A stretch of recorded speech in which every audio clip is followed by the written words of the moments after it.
Gary. We had a good year. We had many votes. Call the meeting in order. Roll call, please, Gary. Brennan, Here. Chartrand, Here. Dahlhoff, Here. Hathaway, Here. King, Here. Causer, Here. Mowerhand, here. Mosier, Here. Fawcett, Here. Tebow. Here. Everyone will please stand. We'll have our invocation and pledge. So we bow our heads. Lord, we look up to you tonight to lay your hands on all of us, and especially those from last week with the news of the closing of one of our manufacturers with 157 employees. We just ask that you oversee them and help them make the decisions that they need to make, and allow us as county residents and lawmakers and friends and family to help make choices to possibly bring back a revitalization plan for that place. Just ask that tonight, that with everything that may be discussed, that everyone has open eyes, open ears, and willing to listen to everyone's opinions and respect people's opinions. We ask that we make choices that are best for everyone that's involved. Pray for those that have served us to give us the right to make the choices and make decisions that we're allowed to have. And I would like to just take this moment of silence to remember those that have passed since the last meeting.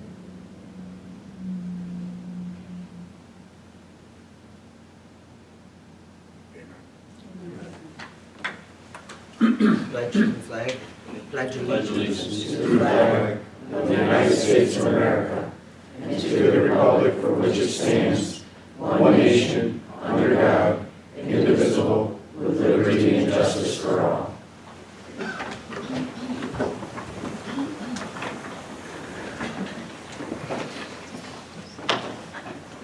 All legislators should have received a copy of the March 1st minute meeting. Does anyone have any corrections or changes at this time? If not, the minutes stand approved. Report of the Rules and Legislation Committee for Rule 6, Terry. The Rules and Legislation Committee is met, and they recommend to waive the rules to act upon late resolutions this evening. Moved by Brian, second by Jerry. All in favor say aye. Aye. Opposed? Carried. At this time, we'll open our public hearing for comments on the effectiveness of the administration of the 2013 CDBG Housing Rehabilitation Program. And we'll go to privilege of the floor, where we have with us tonight Cheryl Schenko O'Neill. Cheryl, do you have comments for us? Yes, I do. I have, I don't know if anybody got a spreadsheet of the program. Okay, good. I also printed out some photos. I just thought you might want to just take a look at the before and afters, give you a sense of the scope of work. In January of 2014, Lewis County applied for $522,500 in funding through the Community Development Block Grant Program for the Lewis County Housing Rehabilitation Program. The first public hearing was held on December 3rd in 2013 in preparation for the application. And because the Community Development Block Grant requires 2 public hearings, the second one today is just to give you an opportunity to offer any comments on the administration and accomplishments of the grant. The purpose of the program was to provide low and moderate income households with grant funds to improve health, safety, energy efficiency of their home, and to make accessible modifications as necessary to allow elderly homeowners to remain in their home. All projects must meet code as well as housing quality standards developed by U.S. Department of Housing and Urban Development. The application was successful and the county was awarded $522,500. The grant agreement was signed with an effective date of April 11, 2014, and the agreement stipulated that all funds must be expended within 24 months or by April 10, 2016. The county did receive an extension until July 31st in order to complete the program, primarily because of weather. We really missed the whole construction season by the time we released the money. We anticipated that 15 households would be assisted with estimated program funds of $439,500. And the program is nearing completion. We've completed 18 projects. We expect to complete 21 when it's completed, which is 6 more than we projected. Of the 21 households assisted, 8 are disabled, 6 are elderly, and 1 is an elderly and disabled. The average CDBG funds provided is $20,563, with ranges from $96.35 to $40,023. Additional funds of $104,842 were provided by other grant funds that we were awarded just know of. So the total project cost for the 21 is going to be $536,683, or an average of $25,556. Energy audits are completed by Lewis County Opportunities or by the contractor. And I think one of the blue house had that, in one of the photos, Opportunities did the windows and the heating system, and we did the siding and the rest of the work. Lead-based paint risk assessment and clearances are provided for all homes that are built prior to 1978 because lead paint was banned. The contractors are required to use lead-safe work practices and to pass a clearance test. And the clearance test is done to make sure that there are no lead hazards. There may still be lead in the home. We're not getting rid of the lead, but there's no lead hazards. If the rehabilitation cost exceeds $25,000, then we have to do lead abatement. Radon tests are also completed for all the assisted homes, and if the radon levels are high, we do radon mitigation. So the work of the 21 projects, the work included 2 mobile home replacements, 2 radon mitigation systems were installed, and we did 1 lead abatement. And the lead abatement, in this case, the only lead in the home was on the window trim, the porch window trim. So what we ended up doing was removing the windows and the trim, and then replacing the trim, and then the contractor put the windows, the aluminum windows back in. We did have 1 household that was displaced just for a few days because we had to do significant accessible modifications to the kitchen and the bathroom.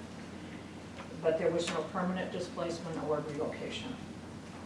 And if you can see from your the spreadsheet that it was a countywide program. We had projects throughout the county and individual towns and villages, and the majority of our contractors also live in Lewis County. So we are bringing money into the county from the rehab of this program.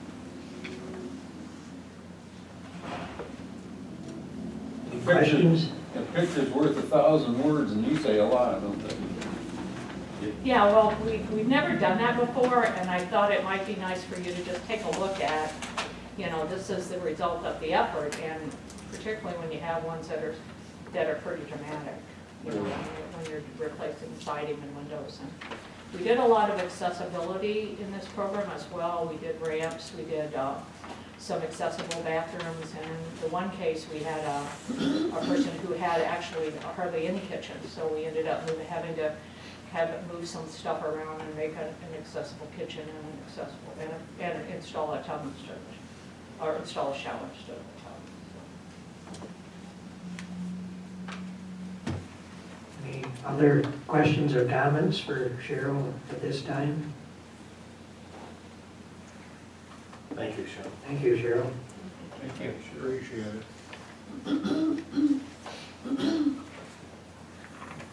Okay, and also with us this evening, we're privileged to have some representatives from BOCES. Many of you are probably aware that they're getting to be celebrities. They did quite a story on their innovative idea of how to take care of some of the agriculture needles that are around our community. So with us tonight, Blake Place from BOCES. And Blake, you've invited a couple of your girls to come and show us the container. I'll let them introduce themselves. Thank you. Okay.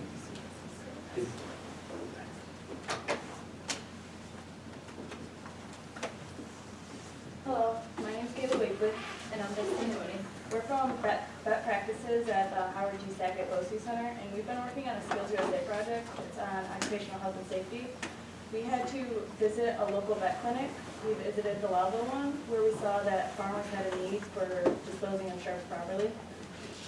They were disposing of them not how they should be, so we took an inventory on how many farms there were, and then we did a fundraiser and ordered these for them. When they go through a hospital to be recycled, they go through Stericycle, so they get incinerated and cleaned, and then they don't go into the landfill. When they go through regular waste management, it poses a hazard to the humans that are handling them, and also animals who like chewing on the needles. We've contacted some of the local places about having them take the sharks in from the farmers, and some of them weren't really sure if they were able to take in sharks from the agriculture area. So we were wondering if it could just get clarified so more hospitals know that they can take these in.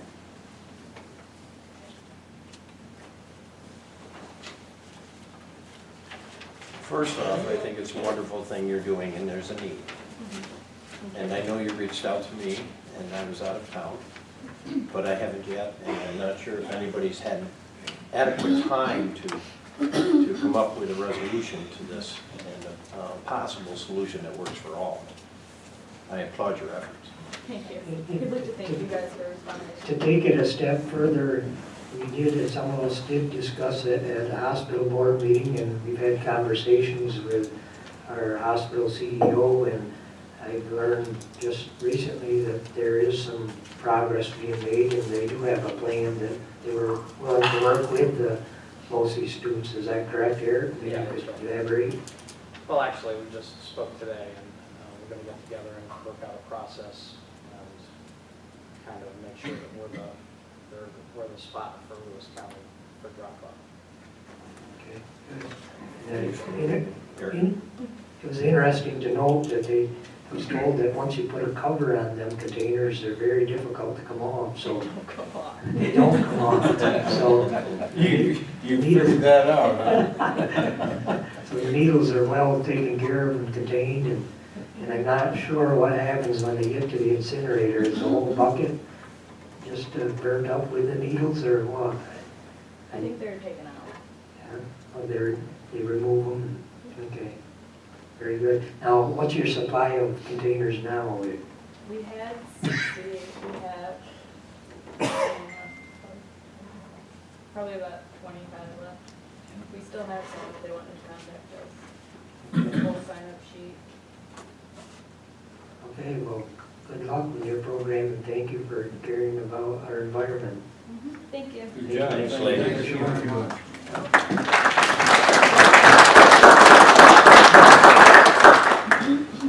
Do we have anyone else for privilege of the floor at this time? Okay, we'll move along to presentation of communications and notices. Like to Terry? note Lance Evans. Oh, I'm sorry. Lance, I think we jumped the program ahead a little bit to allow Lance to come and read us a proclamation.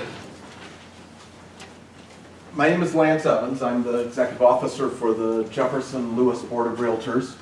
And every year in April, we ask the local legislature to proclaim Fair Housing Month. April 11th, 2016 will actually mark the 48th anniversary of the passage of the Fair Housing Act. And I wanted to thank the Lewis County Legislature, because you guys always come through and do this for us, and we really appreciate that. You want me to read the actual proclamation as it's written? Well, Can? Yes. Use your own words if you like. Oh, that'd be much better, because it sort of, there's all the whereases and stuff that I get tripped up on. The sale of a home is one of the most significant events that anyone can have in their lifetime. It's more than a simple purchase of housing. As Cheryl was sort of pointing out with her rehab too, it includes hopes, dreams, aspirations, and economic destiny. It makes people feel better to buy a house, to be able to buy a house, to be able to have a safe house to be in too. Fair housing law actually traces its roots back to 1866, the Civil Rights Act. which prohibited racial discrimination in the sale and rental of housing. And then in 1968, April 11th, Congress passed and President Johnson signed the Fair Housing Act. It declared a national policy of fair housing throughout the United States, making it illegal any discrimination in the sale, lease, or rental of housing, or making housing otherwise unavailable because of race, color, religion, sex, handicap, familial status, or national origin. This was followed up in 1974 with the Equal Credit Opportunity Act, which makes discrimination unlawful with respect to any aspect of credit application, also on those same bases, or because all or part of the applicant's income derives from public assistance programs. The final portion of this was Title III of the Americans with Disabilities Act, which passed in 1990, which prohibits discrimination against persons with disabilities in places of public accommodation and commercial facilities. New York State's added since then illegal discrimination based on creed, age, sexual orientation, marital status, or military status, which of course is particularly prevalent in our area too. Under the law, the home seller, the home seeker, and the real estate professional all have rights and responsibilities. Home sellers and landlords have a responsibility not to discriminate in the sale, rental, or financing of property. They cannot instruct a licensed broker or salesperson acting as their agents to convey for them any limitations in the sale and rental, because the real estate professional is also bound by law not to discriminate. Under the law, a home seller or landlord cannot establish discriminatory terms or conditions in the purchase or rental, deny that housing is available, or advertise that property is available only to people of a certain race, color, religion, sex, handicap, familial status, or national origin.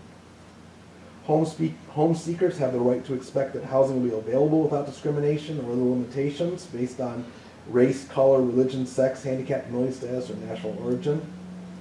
And included in this is the right to expect that housing within the seeker's price range will be available without discrimination also.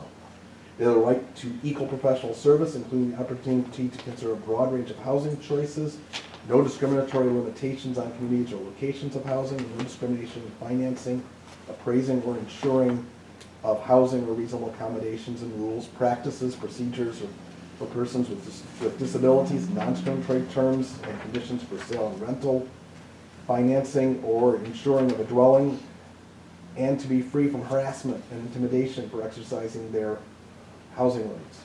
Real estate professionals, like our realtor members, are prohibited by law from discriminating on the basis of race, color, religion, sex, handicap, familial status, or national origin in any real estate transaction. And a request from a home seller or landlord to act in a discriminatory manner cannot be legally fulfilled by a real estate professional. In addition, the National Association of Realtors has developed a fair housing program to provide resources and guidance to realtors, ensuring equal professional services for all members. The term realtor identifies a licensed professional in real estate who's a member of the National Association of Realtors. Not all licensed real estate salespeople or brokers are members of the National Association, and only those who are may identify themselves as realtors. They'll be members, for instance, of the Jefferson Lewis Board of Realtors. They conduct their business and activities in accordance with a strict code of ethics. Within that is an Article 10, which provides that realtors shall not deny equal professional services to any person for reasons of race, color, religion, sex, handicap, familial status, national origin, sexual orientation, or gender identity. Realtors shall not be party to any plan or agreement to discriminate against person or persons on the basis of race, color, religion, sex, handicap, familial status, national origin, sexual orientation, or gender identity. And realtors in their real estate employment practices also shall not discriminate against any person or persons on the basis of race, color, religion, sex, handicap, familial status, national origin, or sexual identity or gender identity. Sexual orientation or gender identity. Realtors pledge to conduct business in keeping with the spirit and letter of the Code of Ethics. Article 10 imposes those obligations on realtors, and it's a firm statement. I want to thank all of you in the legislature for your continued affirmation over the years of the principles of fair housing, and together we can ensure that all residents continue to have access to affordable, barrier-free housing. Thank you again for your continued support and for the proclamation that you've issued with great April being Fair Housing Month. in Thank Lewis you for County. meeting with us. Thank you. Thank you.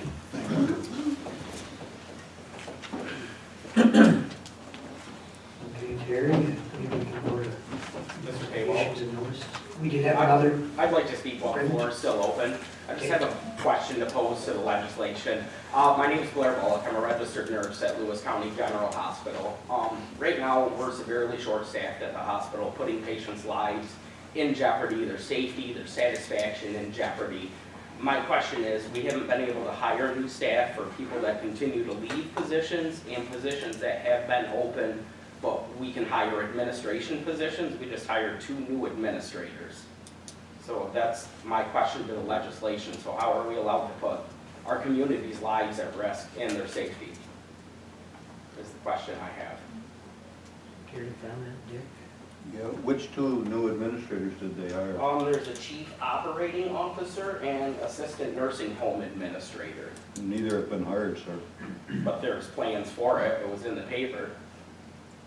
That's correct. And there's plans to rehire and hire medical and nurse staff as well. I have not been aware of that. I've been told that we're on a hiring freeze. Yes. We are right now, but there are plans to end the hiring freeze and to hire people again. Before these administrators are hired? Yes. Okay. Thank you. No, thank you for bringing it up. Do we have anyone else with comments or privilege of the floor? Okay. Yep, go ahead, please. When you looking at that hiring freeze, Should she identify herself? Oh yeah, could you identify yourself, please? hi, I'm Leah Eves, a registered nurse at Lewis County. We were just wondering when the hiring freeze, when that was gonna end. Eric? Is there a time Not sure frame? there's an exact date, but do you expect it fairly soon? Yes, we're working with CSEA right now, and as we work through the process, obviously, once certain matters are resolved, we'll be more than willing to hire the staff. Thank you. And may I ask then, what matters are we looking at resolving before this process could be carried forward? There's been no communication as far as any matters, the only matters that we've been, Are you talking to me or are you talking? I am, if the floor is open and if you're looking at Mr. Birch to answer the question, is it all right for me to pose a question to him, or do I have to pose it to him? Typically, during our privilege of the floor, you make a comment or concern, and we don't turn it into a question and answer forum, but if, I'm not sure if Eric can answer too much more without an executive session, probably. Do you want to attempt to answer some of that, Eric? Mr. Chairman, I would just suggest that that's a matter for the Board of Managers of the hospital and the CEO. If anybody wants to direct a question to this board or make a comment, that can be taken back to that board. So would you care to make a comment at this time, Sue? Well, I think the comment is, I think there are many people that are very appreciative of their jobs, but they're to the point of having stress at their jobs too, because of the staffing situation. There has been, for example, in the up on the floor, 7 very well-skilled, qualified nurses that have left their positions, and they have not been filled. And it's just frustrating for many to see some of the other wasteful measures that happen at the hospital, some of which we've spoken to before. About a year and a half ago, Liz, we had a meeting with you. We spoke about different things of our concerns at the hospital. Around that same time, there were signatures from close to 300 employees that had very vast concerns as to the stability of the hospital, to the communication at the hospital, to which, as you invite us to mention, to speak to the Board of Managers, we did. In fact, those signatures and letters that were collected by the employees were very specific in what their concerns were. And it was at the request of the chairman of the Board of Managers, Mr. Young, to bring those forth. Not once did the board ever address any of the concerns or comment back to or get in contact with those people that wrote those letters. Many of those letters were signed. There were some that were signed anonymously. However, Mr. Young was told at that time that those people feared repercussions, but in all trust and respect, they were legit letters. Not once, so it's kind of a frustrating battle of who to speak to, because concerns get put forth to the board, they go unaddressed. Here, the concerns are heightened again, and we're kind of bounced back over to the board again. And I think the biggest frustration right now is the past board meeting of the intention of hiring or these new administrative positions. We've gone from a 58 acute bed facility down to a 25 critical access. In doing so, it seems like we're top heavy with our administration, that we need a COO position as well as a CEO position, to having a nursing home administrator that the nursing home administrator that was in place apparently didn't have the qualifications for that position, who we got a citation from the state and had to since hire a nursing home administrator that helps us out. So, it's just, so we have a nursing home administrator that's in place, that's been recently hired, to wanting an assistant nursing home administrator. At the meeting, at the board meeting last week, or 2 weeks, last week I guess it was, the question was that going to be budget neutral? Was this new assistant nursing home administrator position to be budget neutral? Now, unless I was not at the meeting, but the report that I got about that budget neutral question was, I don't think there was any intention for it to be budget neutral.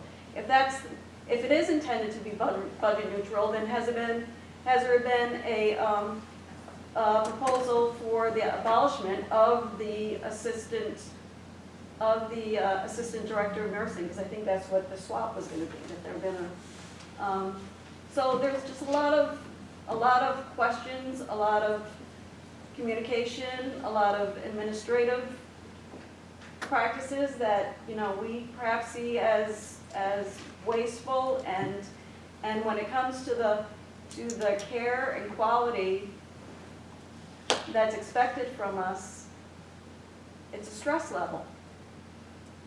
And when's that relief going to happen? And when are the questions going to get answered? Well, I believe for now, I think you've got the attention of hospital board members here present, so I think they can go back and discuss it at hospital. You're asking for privilege of the floor. Please. Your name, My please. name is Tina Bates. I'm also a registered nurse of Lewis County General. And to put it plainly, I believe that, speaking as a whole for the group and for the other people that couldn't come today, we feel that you guys are not aware of what is actually happening at the hospital, and that really, that we're just constantly being shuffled from one board to the other board, but nobody is listening to the people in the trenches. I'm 57 years old, and I work 4 to 5 12-hour shifts. Okay? At least one day, at least 1 week out of 2. Okay? Would you guys want to do that? This gentleman here works the same. Him and his wife, they're just recently married. They are more at the hospital than at their home. We all have families. We all have children. These ladies back here, they have little people at home. Daycare. If they don't have a babysitter, or one of their children gets sick, we end up staying. This is what you guys are not aware of. we all want to do our best job. We want to be here for the public. And I feel as a taxpayer for Lewis County, I really don't feel that I am getting my money's worth out of the hospital because nobody's really paying attention to what's going on there. Thank you. Do we have any other comments?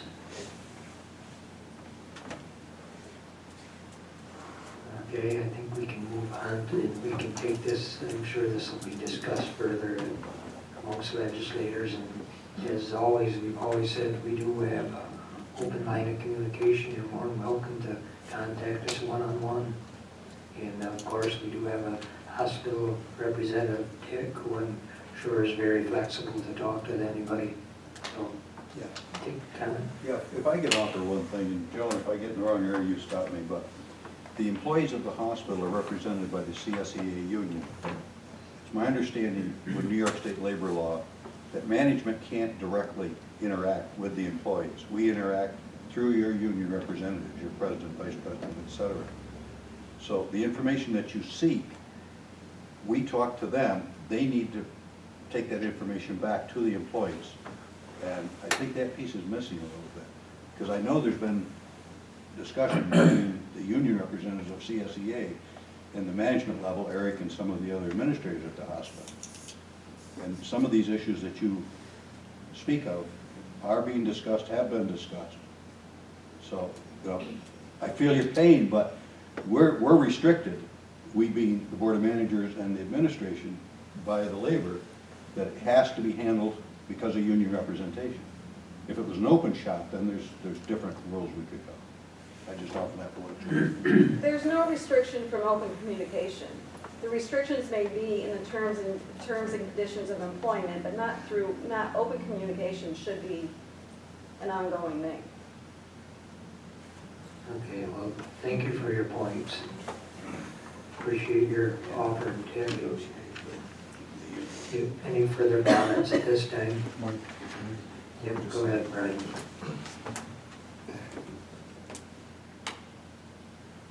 I want to be careful here, and I'm not trying to rub our side wrong or anyone else's, but we have appointed a board of managers to run the hospital. Everyone in this room knows that we've been financially struggling with the hospital. We put people in place that we feel are going to make the best decisions for your employment, for the community and everything. So Dick is our vote here as the legislators. We have two others that sit on the committee that do not have a vote on that board of managers.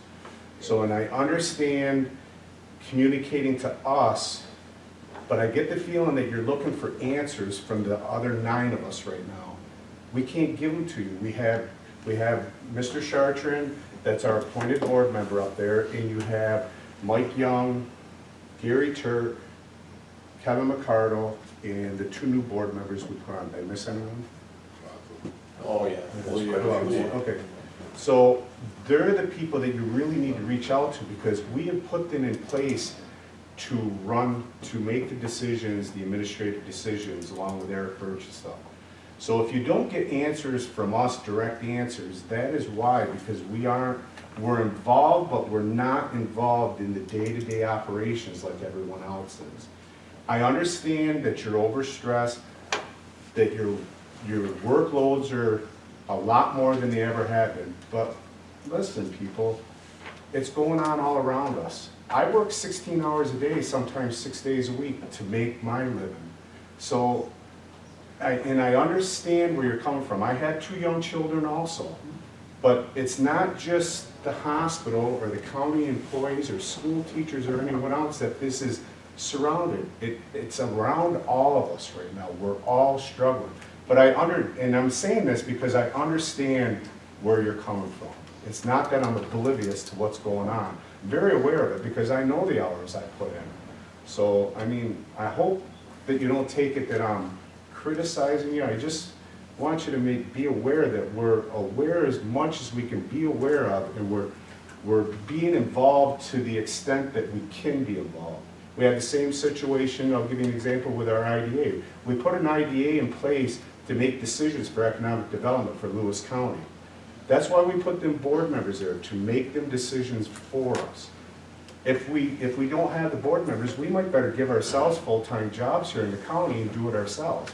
And I don't think the public wants that, or the community wants that. I know, I sure as heck don't want it, because I see what Liz goes through every day working here as a full-time administrator. So I don't want that kind of pressure. So I hope everyone understands where I'm coming from.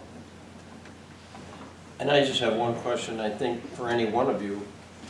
What does your representation tell you when you take these concerns to them? I mean, you're paying union dues, I take it. What do they say to you when you say we've got no communication? Well, how do they come back to you?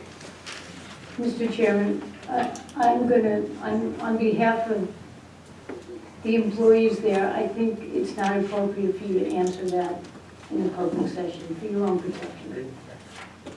And not to diminish anybody else's job, I know everybody puts long hours in at work. The difference between our job is people's lives are at risk. And when one person cannot manage 20 lives at a time safely, and we want the hospital to get more money, and to get more money, if people aren't satisfied and feel safe at our hospital, they're going to go elsewhere. They're going to go elsewhere. And we're going to end up the way Carthage has ended up, and other hospitals end up, where nobody wants to go. And I take pride in the fact that when I'm at work, that people say, I come to Lewis County, I bypass other hospitals to come to this hospital, because you guys take pride in your work, and we feel like we're taken care of here.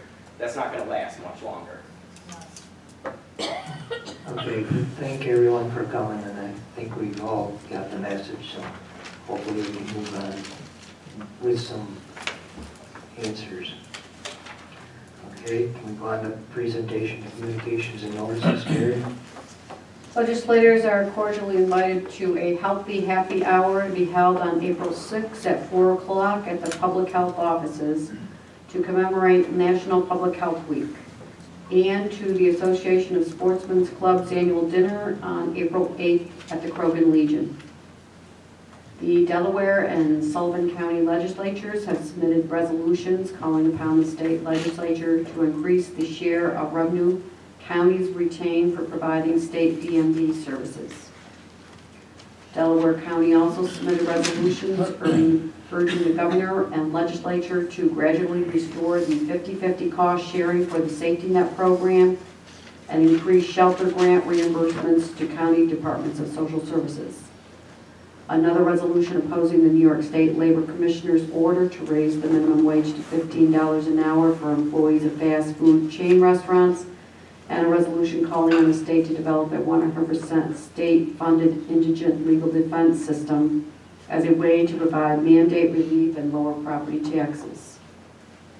The Delaware and Tompkins County legislatures each have urged the state to provide technical and financial assistance to counties in complying with the federal child care law changes so that local child care slots are not lost due to increased costs to meet the new federal mandates. The Tompkins County Legislature called upon the state to restore funding parity between the capital plans of the Metropolitan Transportation Authority and the New York State Department of Transportation. That concludes correspondence. Thank you, Terry. Now, could you do the reports of the county officers and departments? Legislators have received copies of the Treasurer's February and March reports, as well as the first quarterly bed tax report, the March 22nd solid waste and highway audit reports, the minutes of the January 12th Public Health Corporate Compliance Committee meeting, and the March 16 Youth Advisory Board minutes. The County Sealer of Weights and Measures has submitted her first quarterly report of activities to be placed on file. And that concludes reports. Thank you, Terry. Now we'll go to reports of the standing committees. Bill, Ways and Means, Buildings and Grounds. Thank you. The county clerk, working in conjunction with the union and the employees at DMV, have started a pilot program to where they're going to open an hour early. They'll be open from 7:30 to 4:30 now. Two of the two of the employees will be from 7:30 to 3:30, and the other two will be from 8:30 to 4:30, and they'll switch off every other week. That's a pilot program. It'll be in effect until the 30th of September, and then we'll take it from there after that. Also, the county clerk has been advised by the federal DOT that the CDL rules are changing, and it's going to be a challenge for us to accommodate CDL tests. But we're working on it, and we'll hopefully have something more concrete later. We did explore satellite offices with the DMV, and it was very cost prohibitive. Probably it would never pay for itself, so we're tabling that for the time being, well, probably for a while. The buildings and grounds is working diligently on the workplace safety upgrades. That's been ongoing, and they're probably 80% done now. We're looking into doing energy audits at the PSB and Emergency Management Building. Jerry met with an engineer at the highway garage where we have spalting concrete, and we just actually, right prior to this meeting, got a proposal from the engineer to outline upgrades for us. So we'll be discussing that. And the only other thing I have is in May, there are five Tuesdays, so we would change our meeting date to the 31st of May, being the last Tuesday of the month. And that would conclude my report. Thank you, Phil. Rocky, DSS, Office Agent, Youth. Thank you, Mr. Chairman. Report from DSS.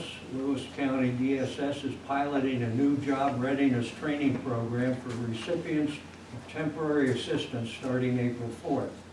Classes will be held every Tuesday and Thursday mornings from 9 to 12.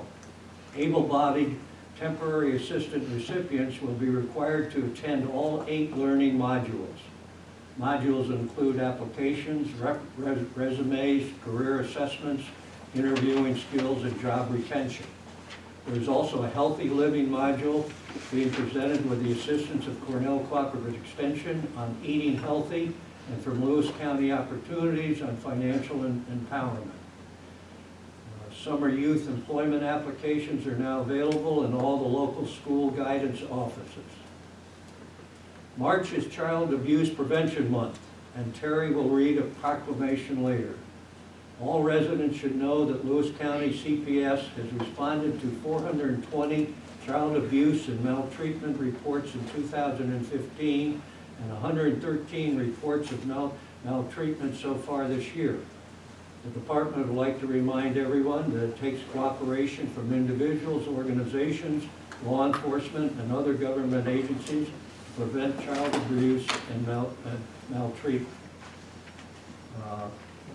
Then I have a couple motions from Social Services, and I guess I read these?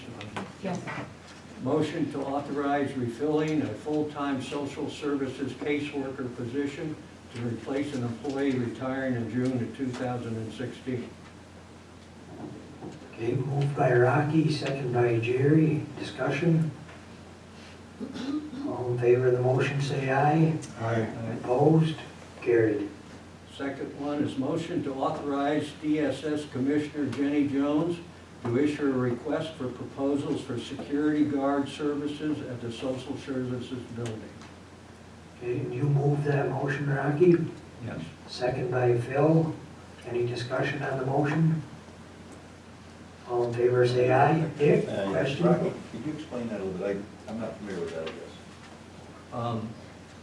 Maybe Jenny should Jenny direct is that, here. but we've discussed, Dick, there's been some problems up there,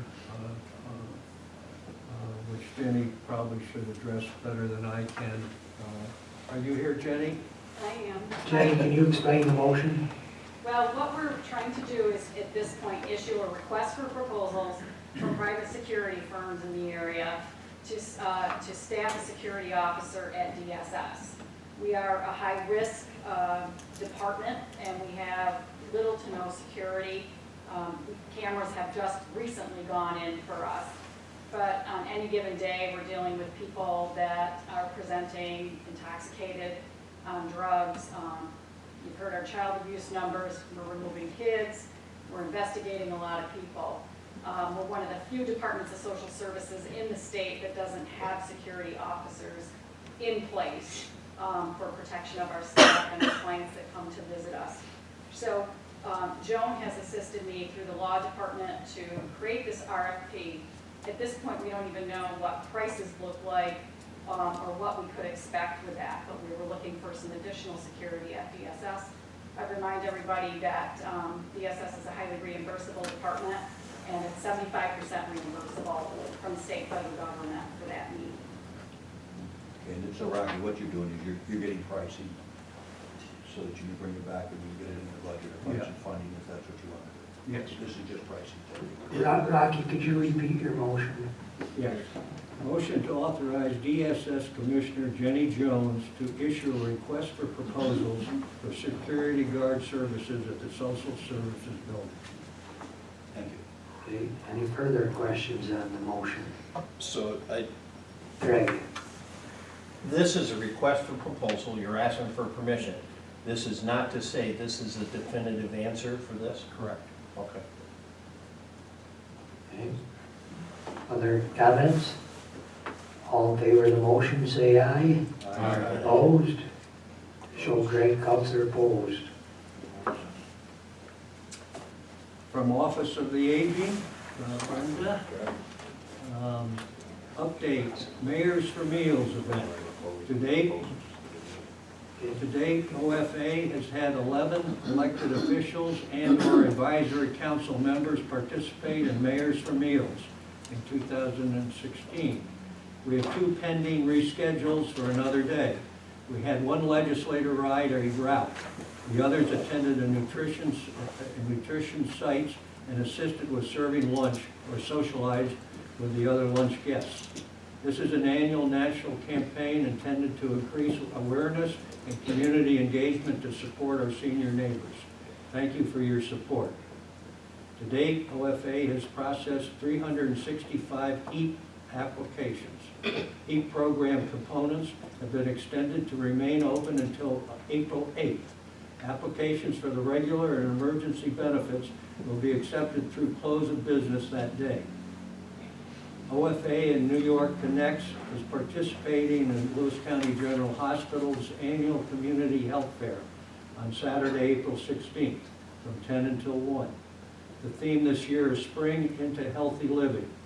Several hundred people attend this annual event, which assists us in providing outreach to individuals who might not know about our services and supports. And news from the Lewis County Youth Bureau.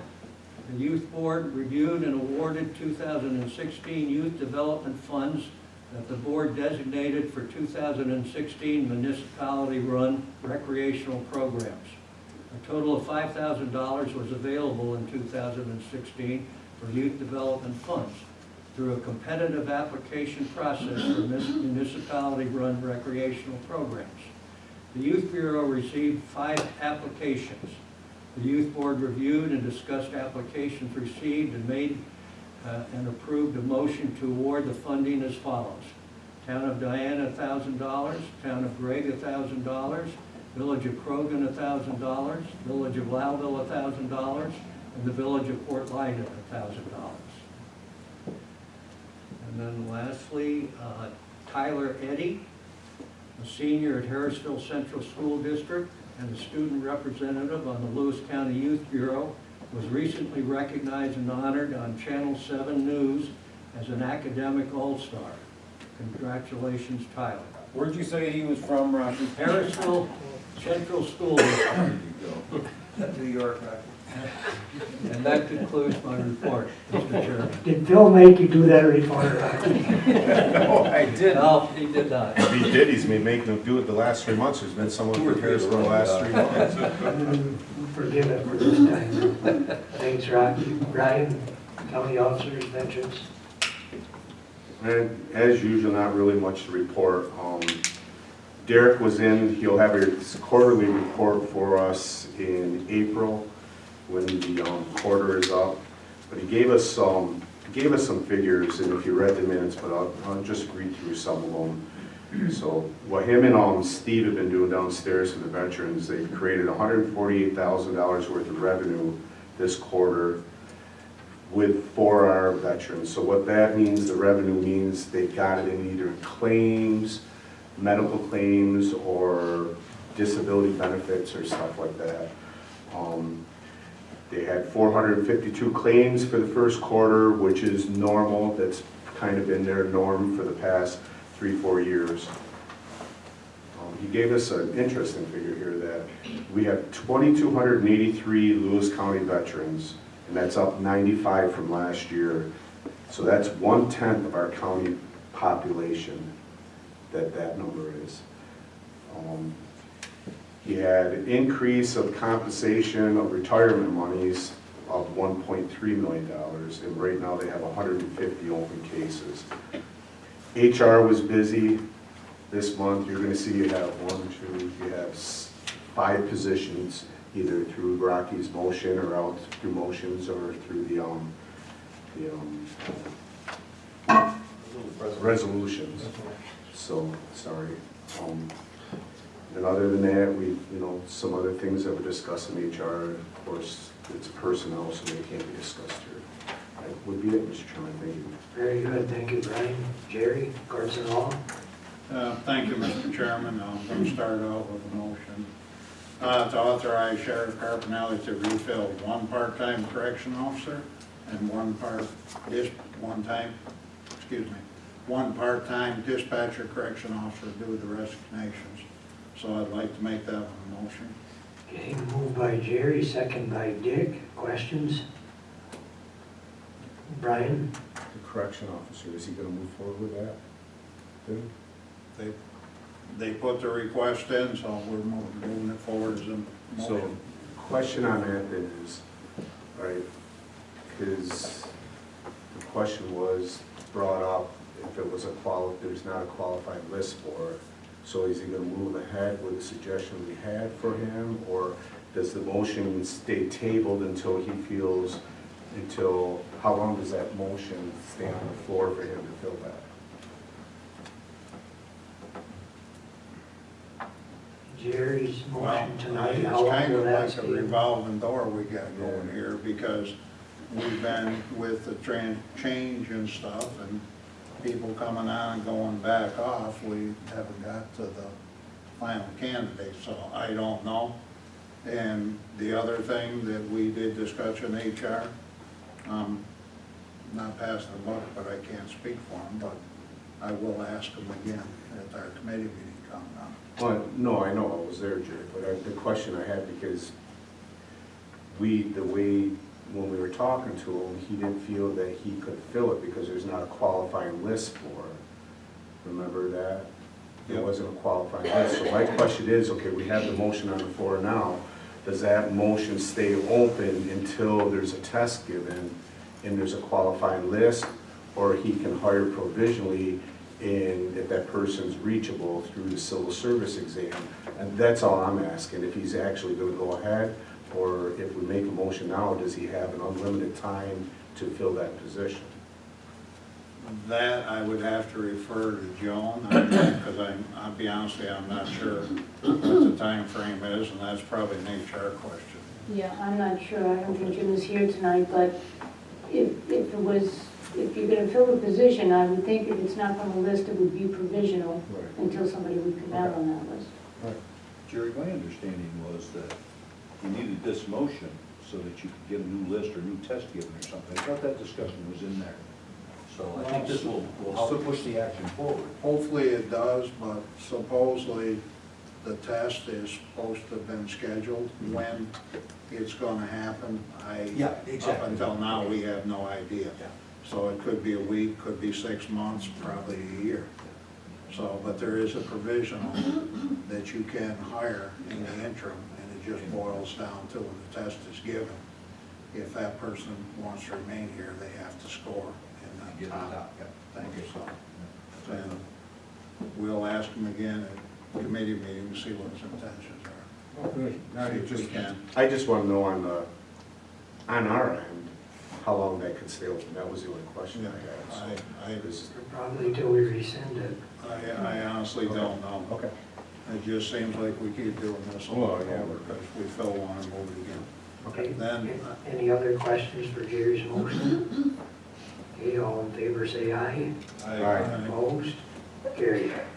Okay, and then I have one other motion to authorize Sheriff Carpinelli to travel to Washington DC for the National Sheriff's Conference from May 12th through the 15th, 2016. Okay, moved by Jerry, second by Dick. Discussion. We've done this in the past, right? Other comments on the motion? All in favor say aye. Opposed? Carried. That's all I have on those. We're still working on a radio system. June looks like the coverage testing date. Could be quite a while, anywhere from a month to 6 weeks, going on half-mile grids and stuff. And radio system seems to be working. We had better than it been. We had a couple combinations. Actually, had 3 things going on at once. But since they've come up through and taken care of that, we're back to where we were when we started. So that's where we're at there. They are up in dispatch running. Everything went well in the transition. We haven't set the time frame when they come back here. It looks like it'll probably be once a quarter. They'll come back here and spend a 24-hour shift out of here to make sure it's up and running, just in case we need it in the future. So that's all I have. Thank you, Mr. Chairman. Our backup center is all available. They can walk in and use it anytime if they had to. Yep. Okay, thank you, Jerry. Larry, Economic Development, Insurance. Thank you, Mr. Chairman. I'll start with the motions. Motion to authorize renewal of all county general and professional liability insurance policies with NYMER for the period 4/5/2016 to 4/5/2017 for a premium of $199,922.16, which represents a less than 1% increase.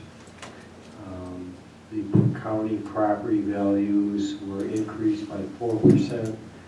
And the new towers, equipment, and shelters were valued at $6 million for an aggregate value of $42,487,000.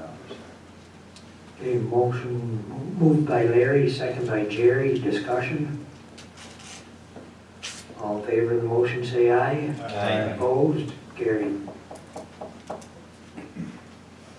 Motion to authorize Recreation, Forestry, and Parks Director Jackie Mahoney to submit an ATV access proposal to the New York State Department of Transportation. Moved by Larry, second by Craig. Discussion. All in favor say aye. Aye. Opposed? Carried. Motion to rescind Resolution Number 377, 2015 in its entirety, which approved entering an agreement with the Lewis County Industrial Development Agency for an amount of $50,000 to support the Small Business Loan Fund program. County Attorney Joe McNichol has affirmed the county cannot agree to pay monies to its IDA to be used for a revolving loan fund from which loans to private entities would be made, because the county is prohibited from making loans to private businesses, which would be the essence of the agreement. Okay, moved by Larry, second by Jerry. Discussion. All in favor of the motion say aye. Aye. Opposed? Carried. Just a recap on that, that was an extra $50,000 that we tried to put into that fund. We had a residual, I think, of about $90,000 that was already in the micro loan We tried to add 50,000 to it to increase the size of it, and it's not legal apparently.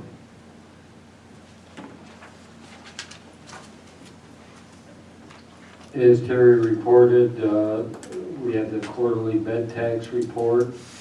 This is a strong indicator of what tourism does for the county, as we had a very poor snowmobile quarter this year.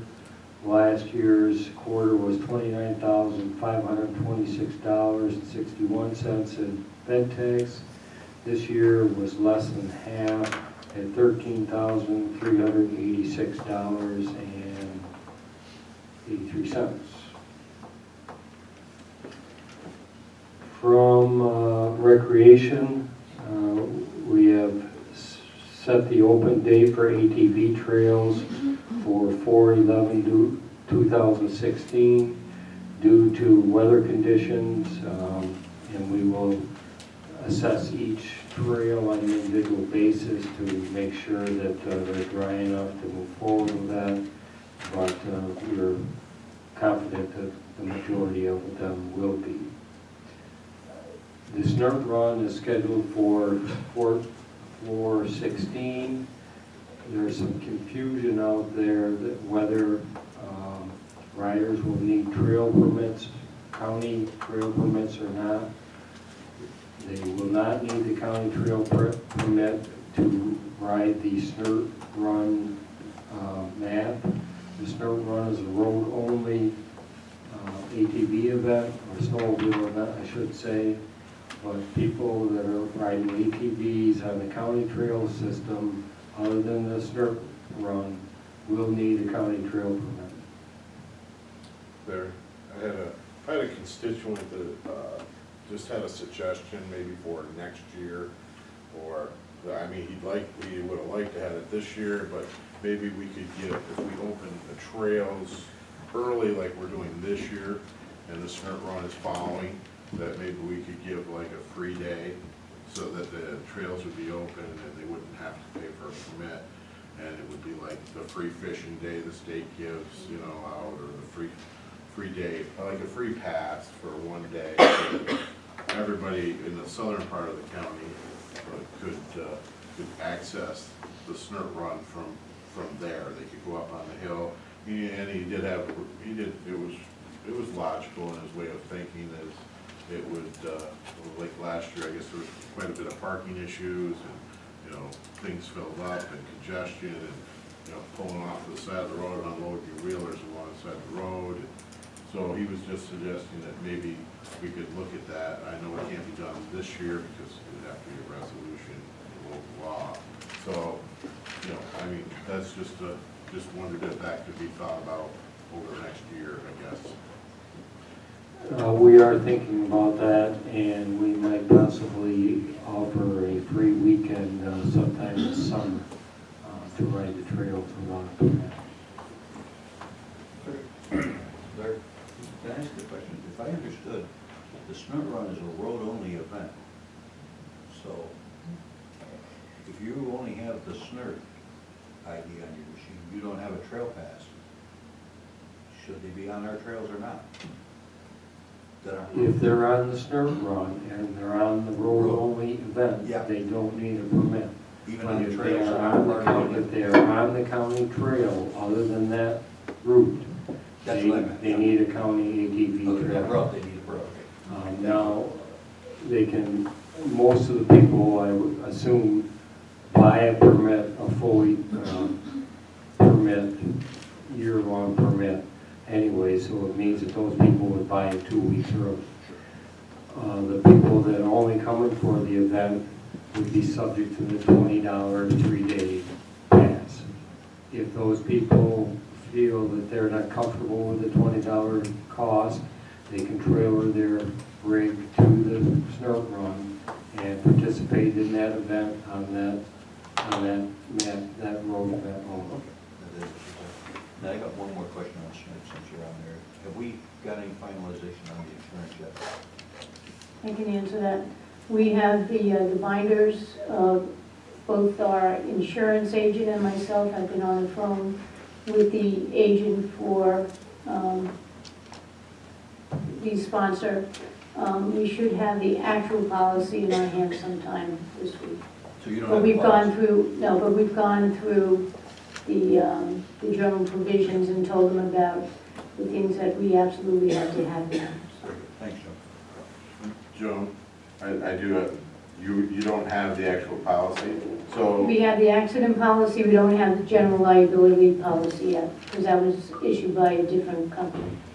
So there's the event on the 16th, and did they have to have it, how many days before the event did they have? They have to have it 10 days before. So today is the 5th, so you have to have that by tomorrow? Yeah, we should. And if you don't have that by tomorrow, then what do you, Then I'm going to notify all of you and you're going to make a decision. because that is, I mean, they've had plenty of time. Yeah. It's, you know, I think it's Lloyd's of London. The agent has said sometimes they're a little difficult to get things out timely, but he's been very cooperative and been working on it, so I'm pretty positive we're going to have it. Okay, any other questions for Larry? Brief question, because I wasn't able to be here. Was the sheriff apprised of the fact that there may be people operating on the trail system that are not properly permitted? Has he been briefed? I know Mike's here, or was, yeah, Mike's here. So that he can be aware of our decision to enforce the permit rules on our trail system. Were you aware of that? Yeah, oh yes, definitely. That's it. We're good. we're prepared. Okay, that's all I want to know. Larry, further comments? I'm ready to move on from this nerve run. Maple products are to be shipped in April to the United Kingdom. BOCES is moving ahead with a 2-year CTE program called Production and Design Technology. My understanding is that they are developing a curriculum that will start this fall. Yes. Simulating the same curriculum implemented by an educational facility in Charleston, West Virginia. Additional meetings will be held by the Advanced Education Group to bring the program together. Potential similar curriculum at JCC is possible. A land survey has been completed for the solar array. The site plan will be submitted to the village planning board for consideration. County highway maintenance personnel will be clearing the tree hedgerow at that site. And I believe that's the end of my report, Mr. Chairman. Thank you, Larry. Well, that was a long one. All right, questions? Sorry about that. Any questions for Larry? Okay, we'll move to Craig, taxation, instructions, IDD. Thank you, Mr. Chairman. Again, I was absent during those committee meetings, therefore I probably wouldn't be the one to talk to, although I'll defer to Adam if he has anything.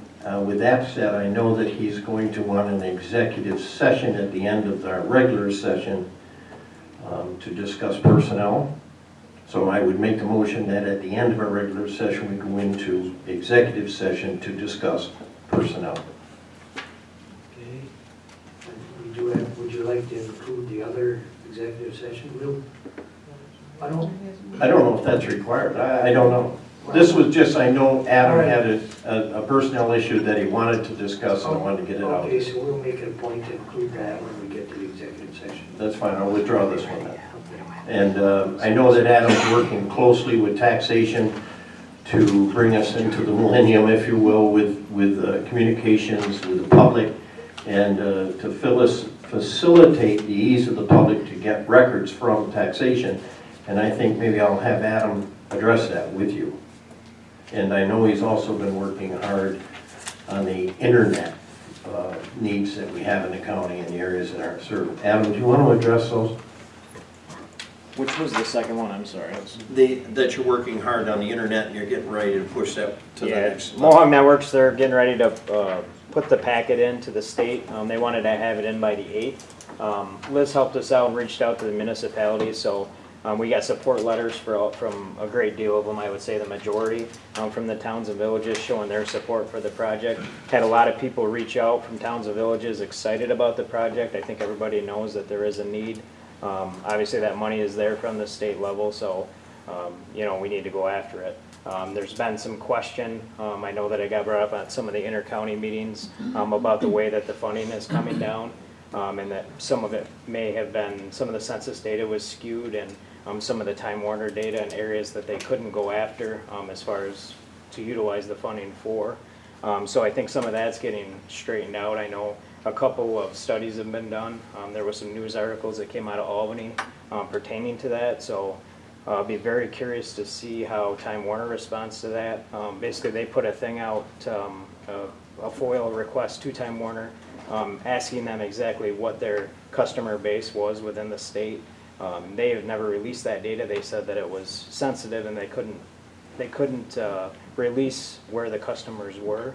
And that's what the whole broadband thing is based on, is where the needs are. So that's a huge void. If Time Warner's got a great deal of the state and the market share, if we don't know where the customers are, then you know that needs to be addressed. So I'll be very curious to see what their response is to that. I don't know, Mike, if we have heard anything from NISAC, from other counties regarding the broadband.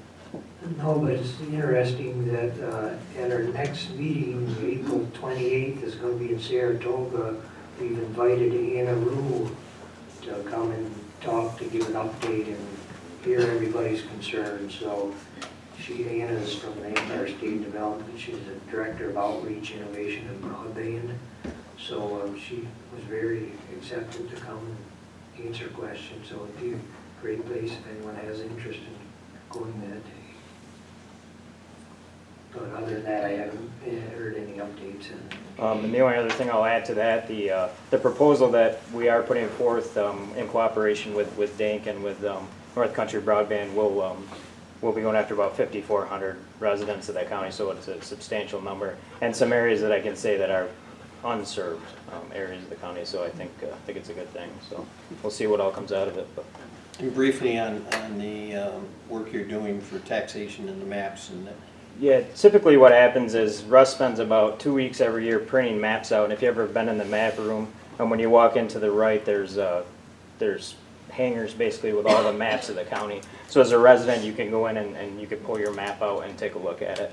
Obviously, it's a great deal of printing, and there's cost involved. So what Russ did is he developed a program, simple actually, through a PowerPoint template, and now the map will be displayed on a flat screen television. So when you go in, you can click on the map that you're interested in. It'll come up on the TV, and then if the resident wants it printed, obviously we can get it printed. But some of those maps probably never get looked at, and it takes a lot of time and and money, obviously printing costs to do that. So I think it's a great, with a little bit of investment, a little bit of technology, we can make that a lot easier. And I think it'll be easier for the residents as well to be able to go in and just click on the things. So easier for things to find instead of having to fumble through those huge maps.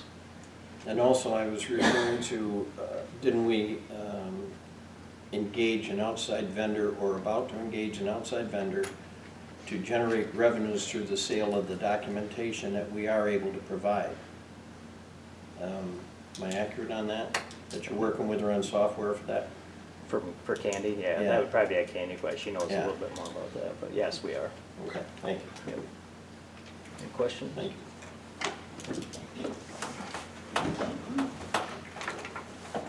I have nothing further. Thank you. Okay, thank you, Greg and Adam. Move along to Greg, Transportation, Solid Waste. Thank you, Mr. Chairman. We had actually a really busy meeting. We had bid openings for the highway for their trucks, 2 trucks, and a broom tractor also was opened. And the specs came back, these are going to be motions that I have to put forward.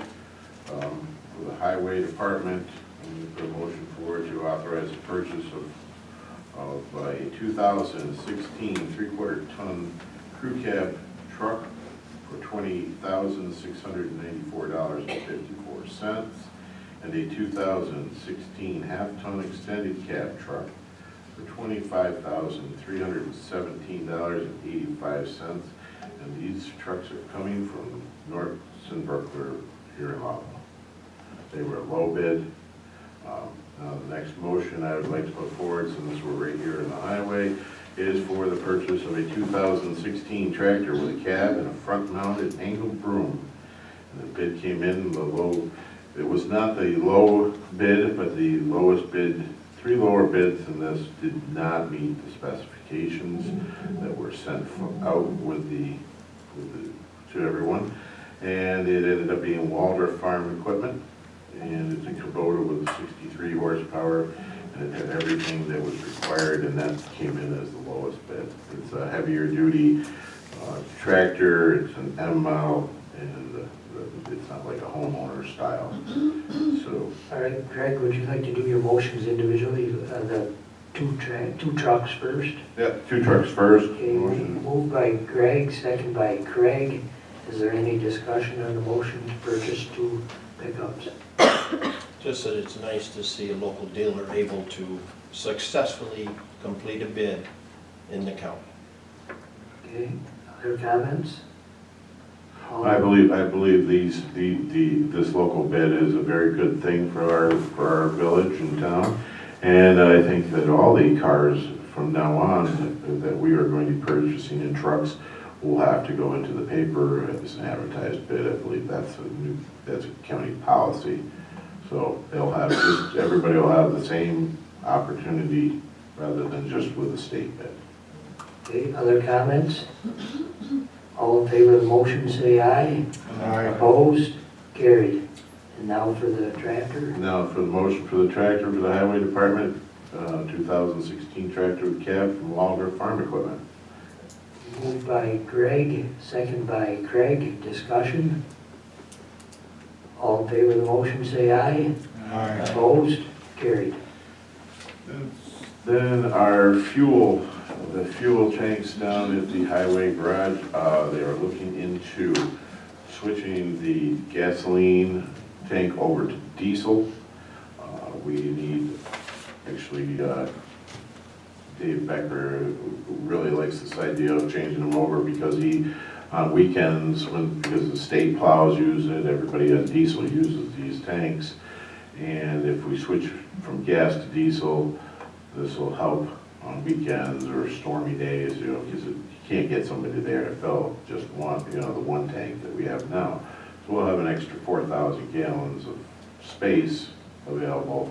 And we are looking at going to a Next card. The state uses a Next card. It's a credit card and you can use it at any gas station you want, anywhere, doesn't matter where. And that will take care of our gasoline problems, and then that'll generate a bill to each individual department, or however, you can set it up different ways.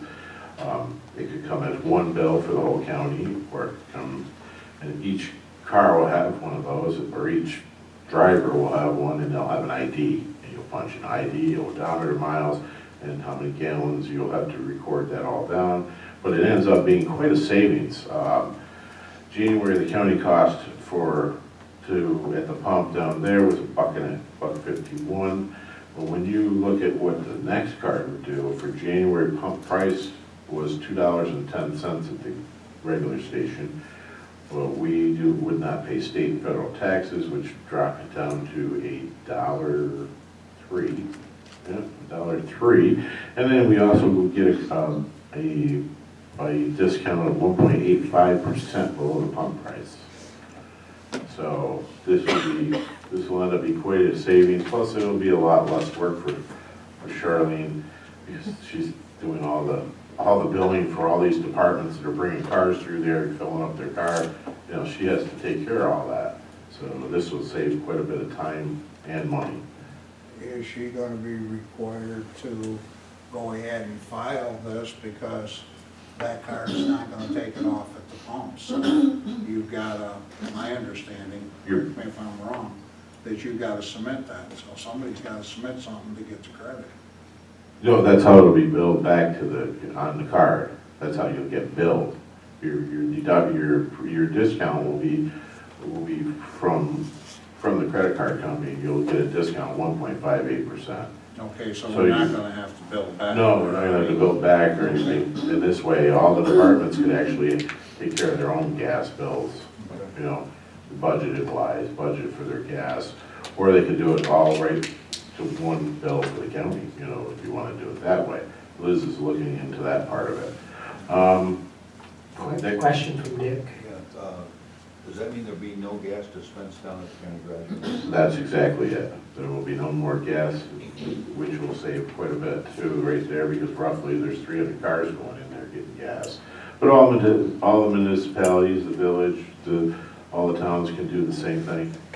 They can all get these cards and go the same route, which makes a lot of sense.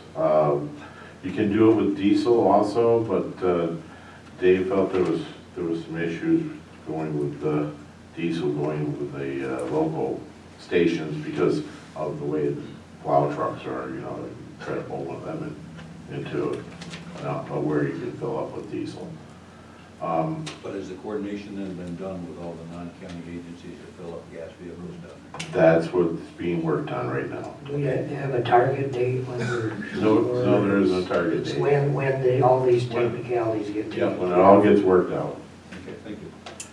And then, let's see, went into solid waste. There was a bid opening for solid waste for a 50-yard open-top box that needed to be replaced. And also, the only other thing with solid waste was a request to purchase a new set of overhead doors, which they were getting a quote on. That was about it, but I do have a motion to bring forward for the roll-off, the open-top roll-off container, and the motion is to award a bid to Custom Container Solutions of Lewisburg, PA, in the amount of $5,998 for a 50-yard open-top roll-off container. I make that motion. Okay, moved by Greg, second by Craig. Discussion? All in favor of the motion, say aye. Aye. Opposed? Carried. And that's it for my report, Mr. Chairman. Thank you. Dick, hospital? Yes, Chairman. Dr. Gabriel, general surgeon, began seeing patients at our facility in March. He works every other week. Dr. Stephen Adcock, orthopedist, began seeing patients middle of March. He replaces Dr. Gates. Patty O'Brien received word that the nursing home IGD funds for 2014 and 2015 should be received shortly, both of which are $4 million. However, Mr. Birch was not able to confirm that information on his end, so more to follow, I'm sure, on that. The contract for the $6.58 million award for essential healthcare provider grant should arrive on Thursday, which would have been last week. That should include more details regarding the allocation of these funds and where they can go. I can tell you an update on that is we don't have the final on that yet, but it appears that it's quite wide ranged as far as the discretion of where those funds can go. And if you add the two $4 million ones plus the 6.58, you can do the math, that's over $10 million that they're going to have. So we're going to be able to pay off some debt and make that hospital look a lot better. That debt could have the potential of about $2 million, all of it, in increased money coming into the hospital on an annual basis. So it's a pretty good shot in the arm for their operating money as well. The first of 5 installments from the nursing home universal settlement of $74,000 was received. There's going to be 4 more then, that total $370,000. The bad news there is that gets deducted from the IGT funds. So that $8 million will be $370,000 short. They held the regional district group meeting for Central New York at our facility March 17th. That was very well attended. A lot of good information was shared amongst all attending. The announcement was made that Doctors Shirley Tuttle Malone and Minaj Boyer were named co-medical directors of the clinics effective April 1st. There's been a meeting to discuss each of their respective duties, and the final of that will be on April 14th. On the financial side of it, Mr. Ellender reported that we have a gain of $203,309. The following was also shared, year-to-date surplus of $220,246. The auditors will be on site April 19th for the Finance Committee meeting to present the 2015 audited financial statement. Liability of the county totals $3.4 million as of March 17th. It's my understanding we made $100,000 on that, so it's 3.3 as of tonight. Acute admissions for February were 3% over budget. They've had admission growth for 3 consecutive months now. Observation admissions were 30% over budget. Swing bed admissions for the month of February were at an all-time high. SNF occupancy rate for the month of February was 94.9%. That was over the budgeted target of 93%. ER visits for the month and year-to-date are ahead of budget. The VAP program ends tomorrow. That would have been a week ago. The program ran through March 31st, but we were able to secure another payment before it ended of $650,000. It's been included in the proposed 2016-2017 New York State budget. I don't have any information on how that went yet. Mr. Elder reported on the 340B program. We've got Rite Aid now with 3 locations, 2 in Carthage, 1 in Boonville. Those were signed today, meaning the effect of our meeting a week ago. Fuss Charles Chambers will be on site April 7th to discuss our cost reports. That's an annual report that we get. We had a motion to congratulate Kimberly Leindecker, custodial worker, as the employee of the month for the month of February. And we also wish to congratulate Judy Woodrick as the 2015 Employee of the Year. If you see either of these folks, congratulate them on a great job that they're doing in their winning of these awards. A motion by Mr. McConnell, seconded by Mrs. Jones, to request the Board of Legislators to create a full-time assistant nursing home administrative position with a starting salary of between $97,680 and $100,080. It will be an in-house candidate that's in the budget, no current gain to existing employees. And it fits into the succession planning of the hospital. We will have a nursing home administrator for a while, but that person will retire within the foreseeable future, and this will give us someone who can train, complete the last 2 courses for accreditation in that program. We approved the salary for Eric Bird, Chief Executive Officer. We corrected that document, brought it up to date with information that pertains now. There were a couple of things that were back when he was first hired that we've taken out of there, and the language is much clearer. The motion by Mr. McCardle, seconded by Charlie Truax, to request creation of a Chief Operating Officer position. That also was approved. It'll be an in-house candidate. It's budget neutral. It'll be reassessed after 1 year. It's a management position. Duties are being reassigned between 3 different existing employees in there. And as I think you'll remember, when Joan Grija retired, we didn't replace her position either, but we took her duties and separated them into the people who had responsibility in those areas.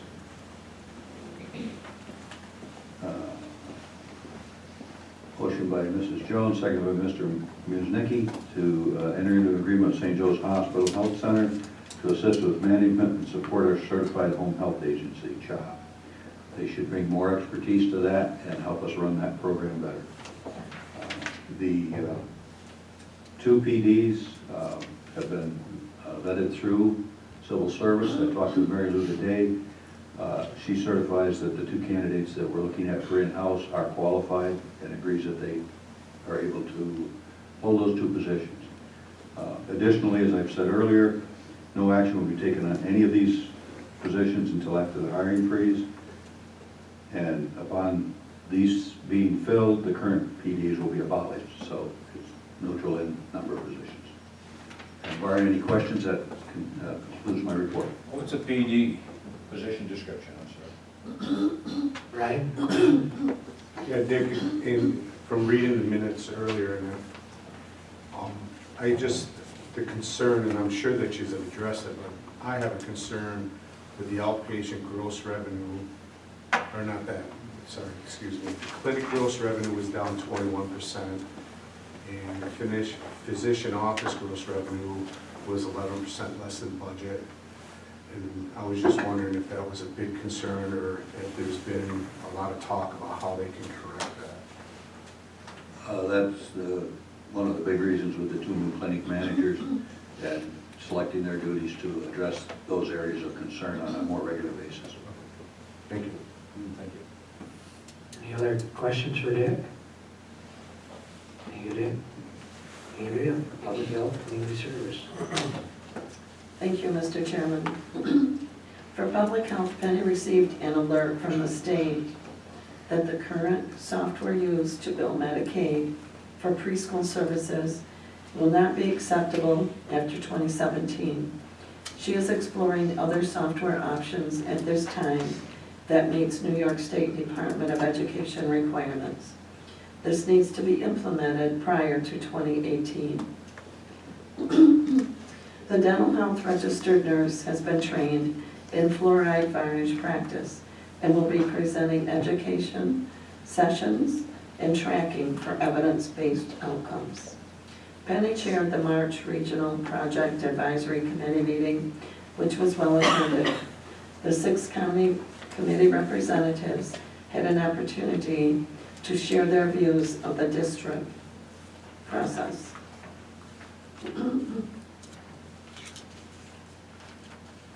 Okay, for community services, the behavior health and wellness update. A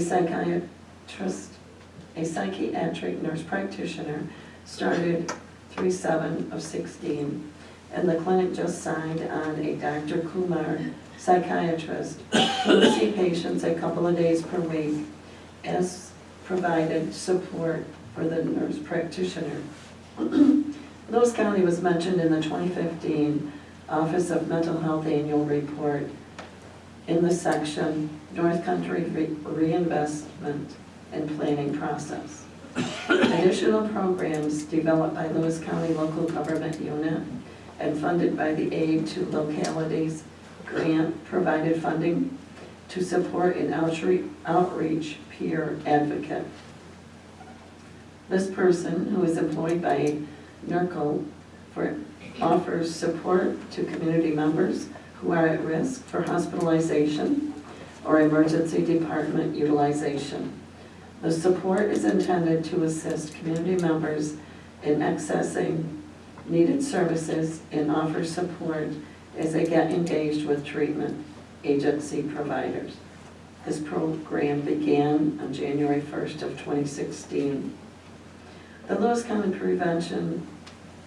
Lewis County Suicide Prevention Coalition is working with Nicole Workman and the medical career students from BOCES in organizing a walk-run, Lighting Up the Dark walk will be held at the Lewis County Fairgrounds Saturday, May 14th. This event is intended to raise awareness of resources to prevent suicide. There will be tables set up by local community-based agencies to offer the community information. I also have a flyer here, Lighting Up the Dark. If anyone would like to register to participate, I can provide you with one. Thank you. Thank you, Mr. Chairman. Thank you, Andrea. Liz, County Manager Report. Thank you, Mr. Chairman. Just a quick update on Tyler Munis system. We've submitted our chart of accounts to the company. They now have to put it into their database. We expect to get that back by the end of this week. Once we do that, we actually have the structure for then going in and using the system, putting data into it. The next 2 months or so are going to be focused on our actual setting up of the system and how it will be used. We'll put the rules in. It's not too dissimilar, only from a financial standpoint, of what the dispatchers did with the Spillman system, because there are a lot of rules and processes we have to set up in the system. Right now, we're looking at a go-live for general ledger, budget, purchasing, AP, AR, contracts, employee reimbursement, and cash management. Probably in the it will be sometime in the fourth quarter of this year. And then we're probably going to do payroll HR in the first quarter of next year. So that it may sound like a lengthy schedule, but that's actually quite aggressive given our resources that the people we're using have full-time jobs, so we can't schedule everything back to back. I just wanted to add something to what Greg said about the WEX card. Each car gets a WEX card. Each employee gets a PIN number. The monthly reporting will be, it will be one invoice to Patty for all of the county departments and the hospital, but the bill will be itemized in such a way that we'll be able to sort it by employee, by department, and the taxes and everything will be taken out.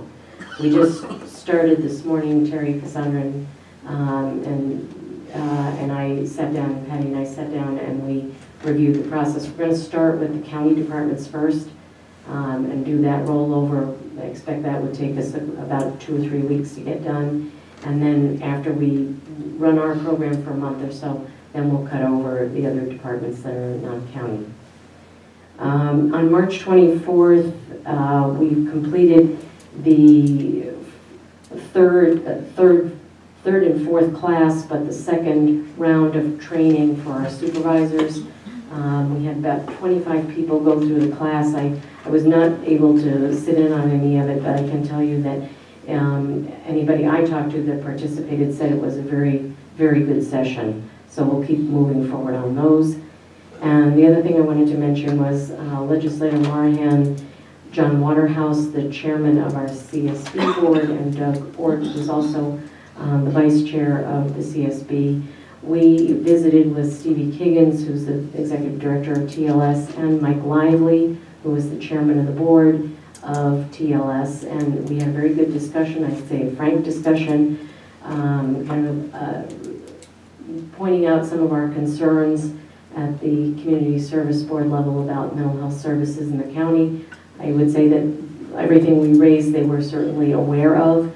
As you know, we've had quite a bit of turnover, and obviously with the passing of Dr. Camillo, that kind of threw a wrench in things. But they know that we've opened a dialogue now, and we're certainly looking forward to continuing that dialogue with them to make sure that Lewis County gets the quality and level of services that we are contracting with TLS for.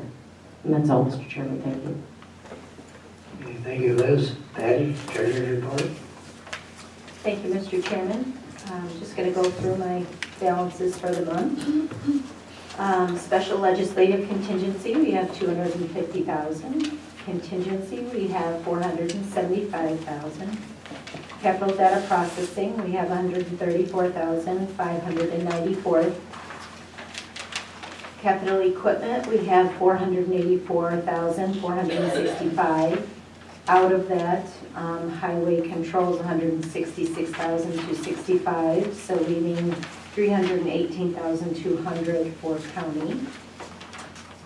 Sales tax, so far to date, we've taken in $926,126, which, as you can see, is down.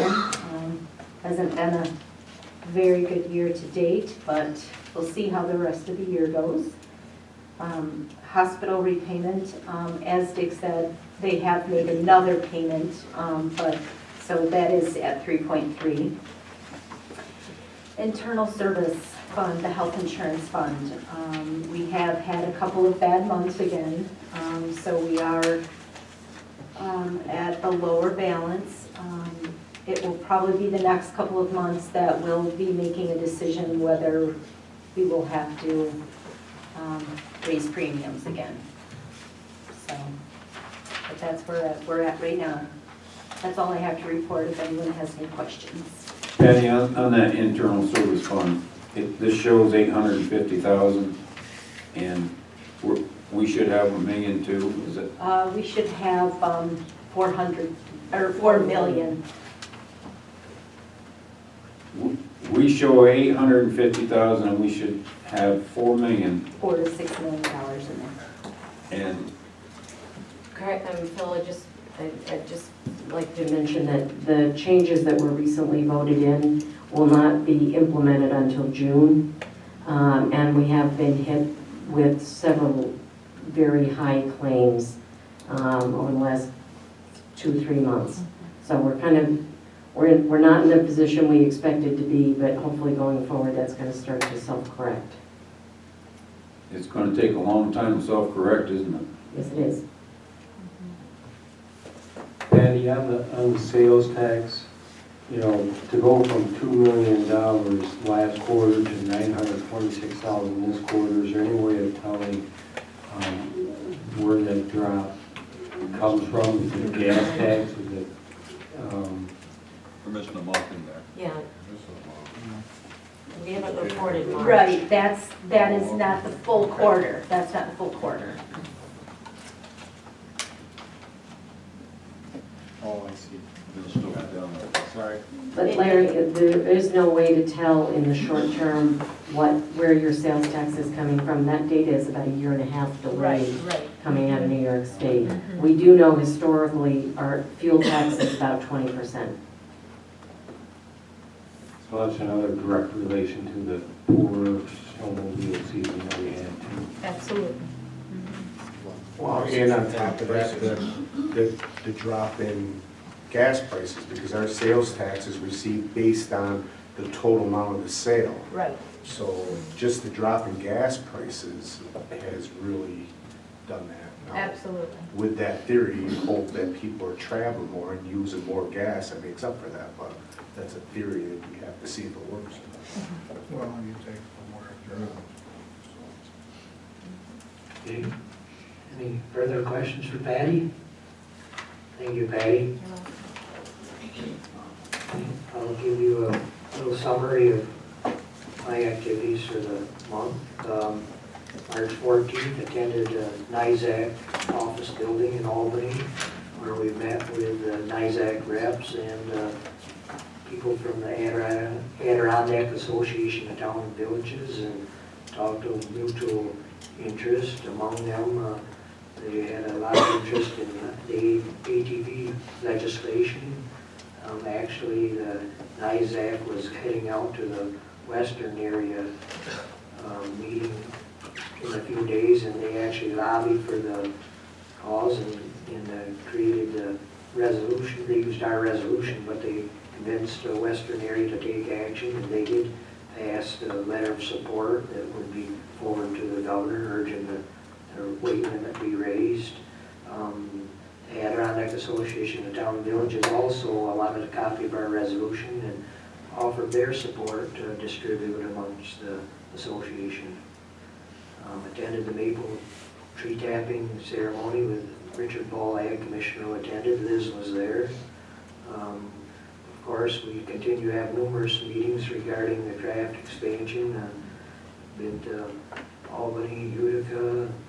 They've been meeting at Craft, and they continue to meet. So you got to give credit to Frank and Liz and now Eric for the perseverance in trying to assist in whatever way we can. We had meetings with Dink and got them up there to give their input on what they could offer to the village. So I think things are progressing quite well. I guess the next meeting of the village board will be Wednesday, where they'll be discussing options that they'd like to present to Craft. Recently, the Tug Hill Commission held a seminar for all village and town and county representatives. Dick attended, as well as myself. We had a very interesting seminar that Bob Freeman put on. Bob is the expert on open meeting laws, and I think we were very impressed with a lot that we learned there. And in talking with Joan, she's had a conversation about Bob attending our community, or probably at the courthouse, to put on a seminar. Joan? Yeah, he would come up, we just have to arrange a date, and we would invite all board and probably the board of managers and some other local municipal boards would be interested in attending. I'm sure that that would be a good thing for us to do. But I think you find him a very interesting speaker. He I know Dick was impressed enough, he went to it twice, so. So Dick is now our expert if we have any questions. They covered different stuff in both meetings, so it was a very good meeting. Yeah, I thought so. JCC discussions continue. I know Frank and Liz are very involved in that, but that's progressing quite well. They seem to have a real definite interest in working with Lewis County, so we'll continue to work on that, see how that develops. I'd like to acknowledge Larry, Dick, and Terry for attending the last inter-county meeting. It was held at Paul Smith's College, which I learned was Larry's alma mater. So Larry was right at home and running the meeting there in my absence. Thank you, Larry. I received a letter from MEGA. MEGA is the Municipal Electrical Gas Alliance. They would like a representative from Lewis County on their board. It requires attendance at one meeting a year. This year it's April 22nd in Cooperstown. The only requirement is an interest in the work and a desire to support MEGA's mission, which is to achieve the most competitive prices for electricity and natural gas for its members. And anyhow, I have a whole brochure on it if that has any interest to anyone. It's an all expense paid to Cooperstown, and it's coming up very shortly, so if you're interested, by all means say something to me and I could submit your name. Let's see, we do have one other thing of interest. There's a few people from the community that are working for the Habitat for Humanity.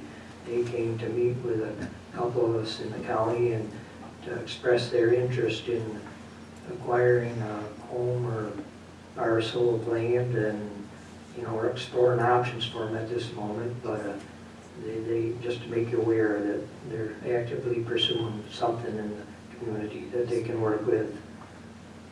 And I think that's it for my report at this time, barring any questions.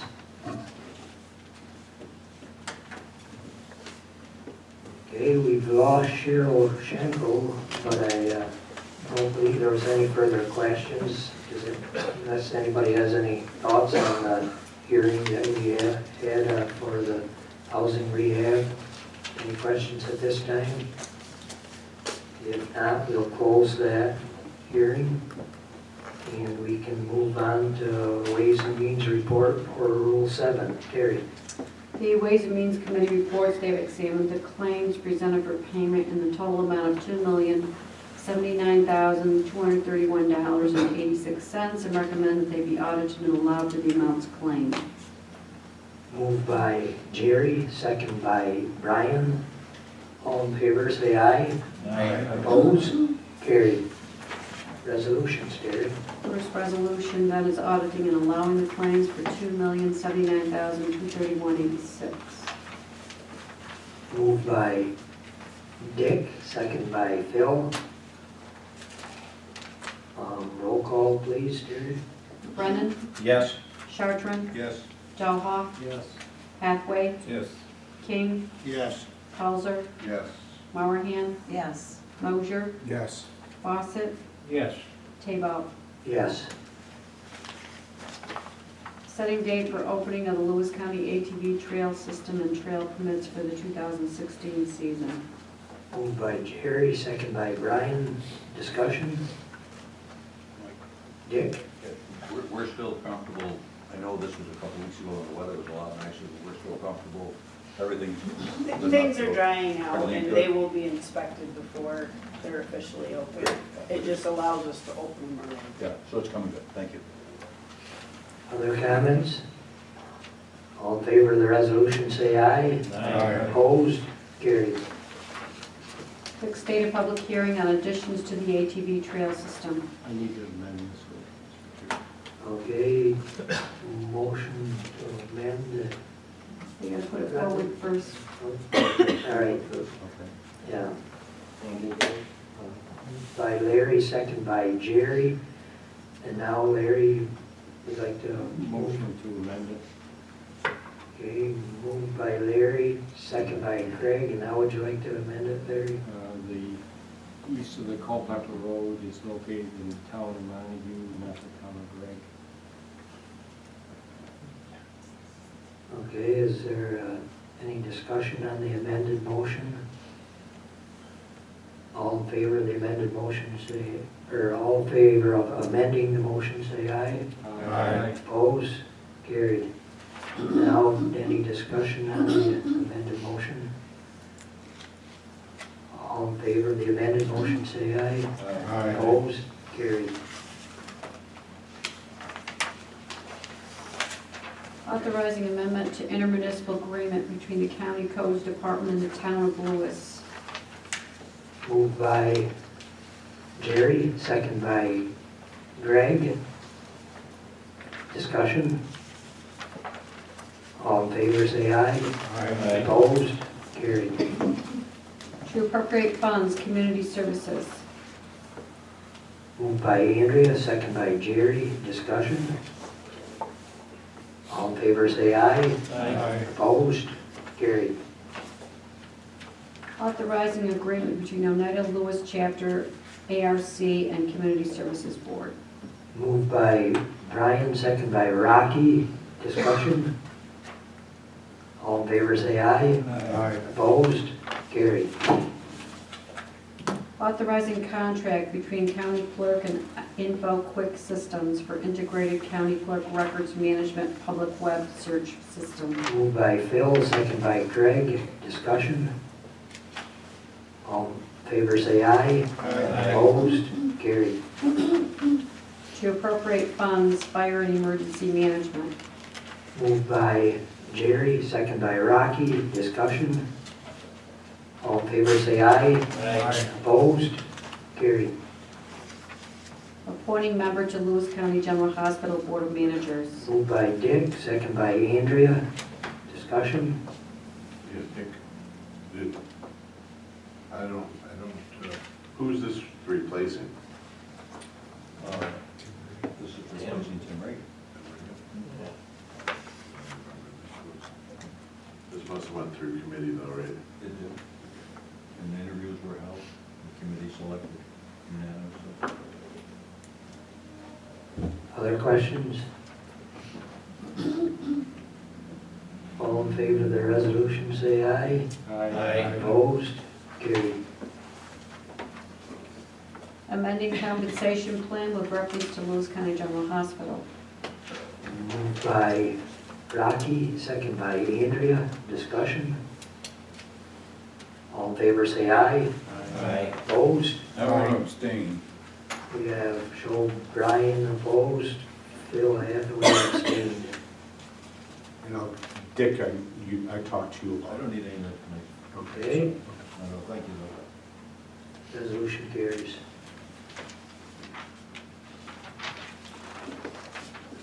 Authorizing agreement between Human Resource and Workforce Development Institute. Moved by Rocky, second by Jerry. Discussion? All in favor, say aye. Opposed? Carried. Appropriate and transfer funds, Information Technology Department. Moved by Craig, second by Larry. Discussion? All in favor, say aye. Aye. Opposed? Carried. To transfer funds, Ways and Means. Moved by Phil, second by Jerry. Discussion? All in favor, say aye. Aye. Opposed? Carried.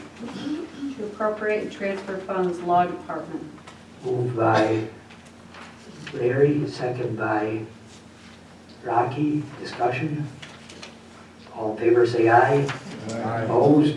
Carried. Authorizing an extension of agreement between the county and Mulatus Law Firm. Moved by Jerry, second by Larry. Discussion? All in favor, say aye. Opposed? Carried. Amending compensation plan with reference to Office for the Aging. Moved by Andrea, second by Rocky. Discussion? All in favor, say aye. Opposed? Carried.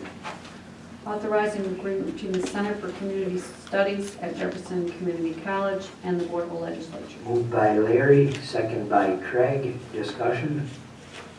All in favor say aye. Aye. Opposed? Carried. Authorizing agreement between the county as lead agency and Bergman Associates. Moved by Brian, second by Larry. Discussion. All in favor say aye. Aye. Opposed? Carried. Authorizing agreement between the Public Health and Biodefense Network. Moved by someone, Rocky, second by Andrea. Discussion. All in favor, say aye. Aye. Opposed? Carried. Authorizing agreement between Public Health and Fort Drum Regional Health Planning Organization. Moved by Jerry, second by Rocky. Discussion.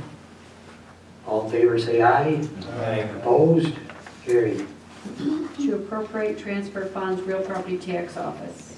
Moved by Jerry, second by Larry. Discussion. All in favor, say aye. Opposed? Carried. Amending compensation plan with reference to Recreation, Forestry, and Parks Department. Moved by Larry, second by Jerry. Discussion. I need to amend this one. Make a motion. Motion by Larry to amend, second by Jerry. What's the amendment? They need to start on April 11th, not April 18th, right? They need to No. start April 6th. April 6th, not, It's April 6th in We got April 6th. it says starting on The April 18th. seasonal worker. Right, it's an amendment. The resolution is to amend another resolution. Oh, it's not Right. there. The March resolution had approved to April Sorry. 18, but the amendment, okay. Just when we're getting you trained on the amend motions. Jerry withdraws the second. Okay, so the motion to amend is withdrawn. Now we act on the main resolution. Any further discussion on the resolution as is? All in favor say aye. Aye. Opposed? Carried. Creating the Labor Management Safety Committee and appointing members. Moved by Craig, second by Andrea. Discussion. All in favor say aye. Aye. Opposed? Carried. To appropriate funds, Sheriff's Department. Moved by Brian, second by Jerry. Discussion. All in favor say aye. Aye. Opposed? Carried. To appropriate funds, Sheriff's Department. Moved by Brian, second by Dick. Discussion. Is this gonna go towards the radio system, Jerry? Or something different? No, it'd be one of the PSAP funding. It does go for the radio system. Further questions? All in favor say aye. Aye. Opposed? Carried. Authorizing an agreement between county and the New York State Division of Homeland Security and Emergency Services for the Public Safety Answering Points Grant. Moved by Brian, second by Craig. Discussion. All in favor say aye. Aye. Opposed? Carried. Authorizing agreement between Sheriff's Department and Federal Emergency Management Agency for integrated public alert and warning system. Moved by Brian, second by Jerry. Discussion. All in favor say aye. Aye. Opposed? I abstain. Dick Chartran abstained. Resolution carries.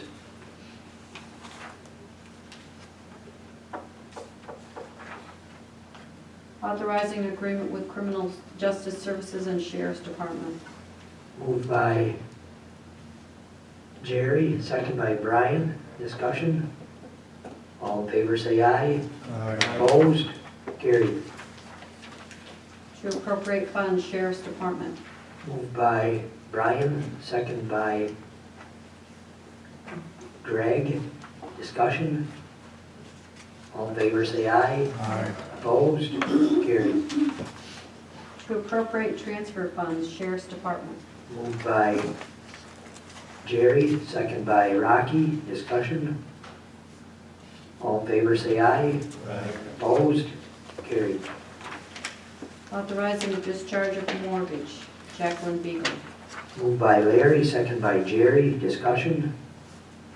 All in favor say aye. Aye. Opposed? Carried. Authorizing discharge of mortgage, Gary and Judy Chrisman. Moved by Larry, second by Craig. Discussion? All in favor say aye. Aye. Opposed? Carried. Authorizing discharge of mortgage, Charles Colony. Moved by Phil, second by Larry. Discussion? All in favor say aye. Opposed? Carried. Authorizing discharge of mortgage, Louis to Neil Colton. Moved by Larry, second by Brian. Discussion? All in favor say aye. Opposed? Carried. Discharge of mortgage, Douglas and Kelly Nagy. Moved by Larry, second by Rocky. Discussion? All in favor say aye. Opposed? Carried. Authorizing discharge of mortgage, Jay and Denise Seymour. Moved by Dick, second by Phil. Discussion? All in favor say aye. Opposed? Carried. Amending compensation plan with reference to social services. Moved by Brian, second by Andrea. Discussion? All in favor say aye. Opposed? Carried. Amending the compensation plan with reference to social services. Moved by Phil, second by Jerry. I was scratching my head, but that's This time of night, that works. It works for me, don't wanna go to a car. Keep your hands flat on the table if you don't want to. That's right. Did you get the second, Jerry? Yes, I Second, did, Jerry. okay. Discussion? All in favor say aye. Opposed? Carried. Amending compensation plan with reference to social services summer youth employment program. Moved by Rocky, second by Larry. Discussion? All in favor say aye. Opposed? Carried. To transfer appropriate funds, social services. Moved by Jerry, second by Craig. Discussion? All in favor say aye. Opposed? Carried. To appropriate transfer funds, treasurer's office. Moved by Phil, second by Jerry. Discussion? All in favor say aye. Opposed? Carried. Number 163 has been withdrawn. 164, reappointing members to Lewis County Youth Bureau Advisory Board. Moved by Jerry, second by Larry. Discussion? All in favor say aye.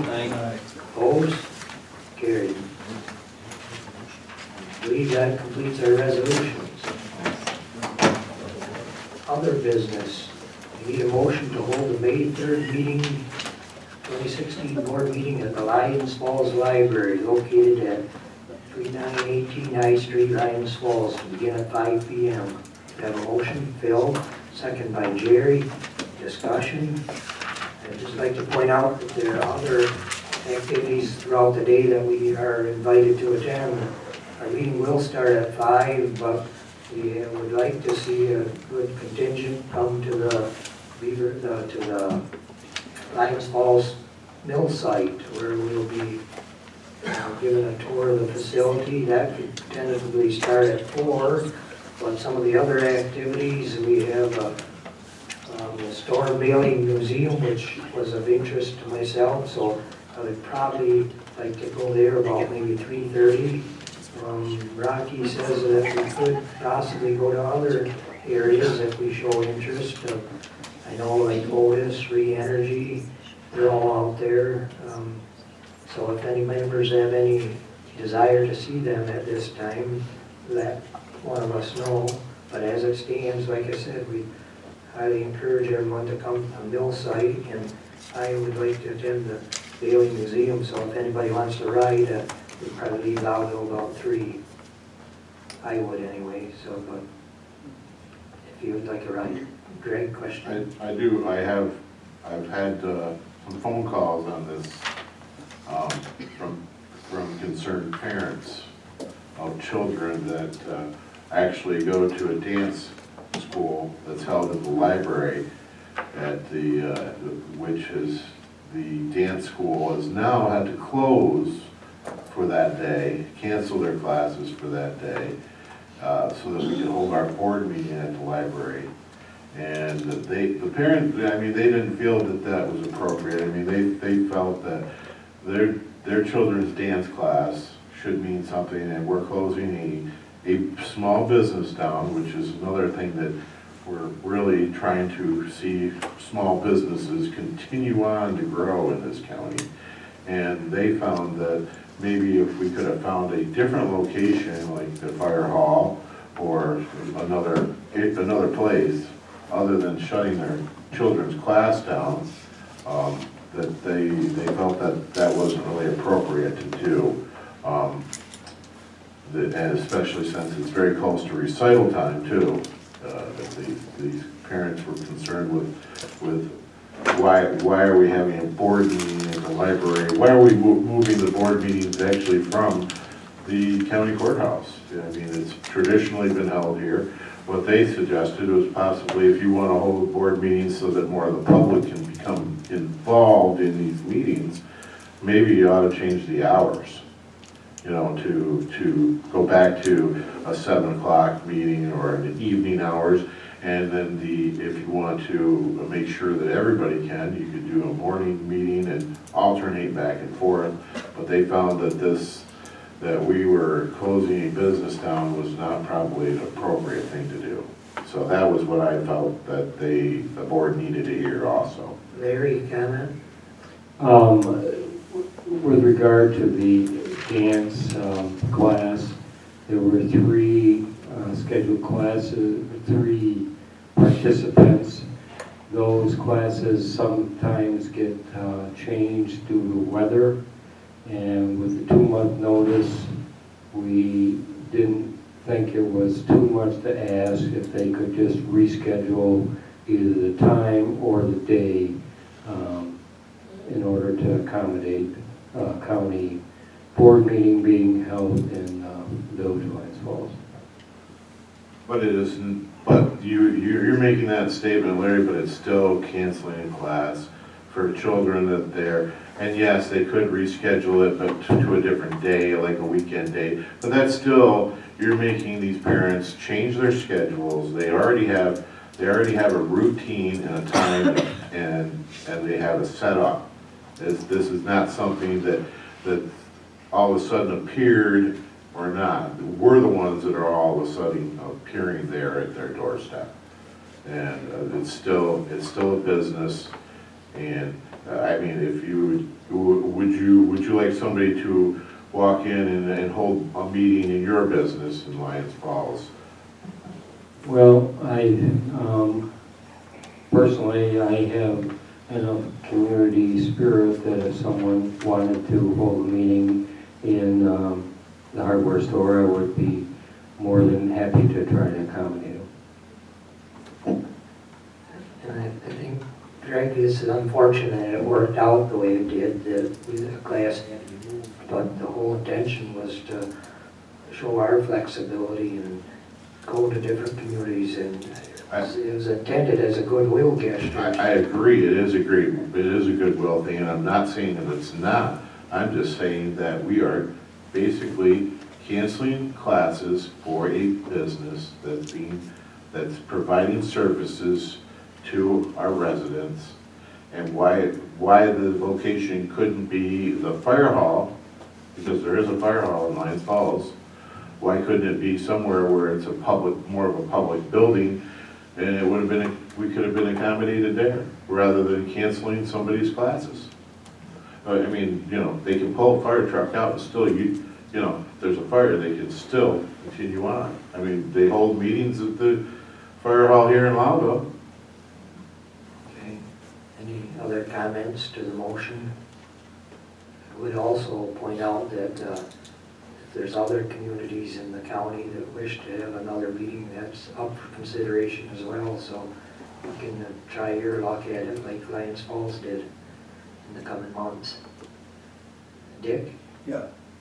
My understanding was there must have been some coordination with the library itself. And the library is the one that does the contract, if you will, or whatever, with the rental space with the other people. Yes. So are we moving them out, or did the library make a decision? I mean, It's, technically, the building is owned by the Village of Lions Falls, and the request originated from the mayor. Yeah, Okay. Other comments on our motion? Okay, all in favor of holding the meeting in Lions Falls Library in the month of May, say aye. Aye. Opposed? So Greg Coulter opposed. The motion carries, will be Lions Falls next month. How do I get there, Mike's gonna pick you up. Make sure you have the courthouse at 3. If you get the mic, I can bring it down. What time you gonna be at my place, Mike? We'll end up in West Line.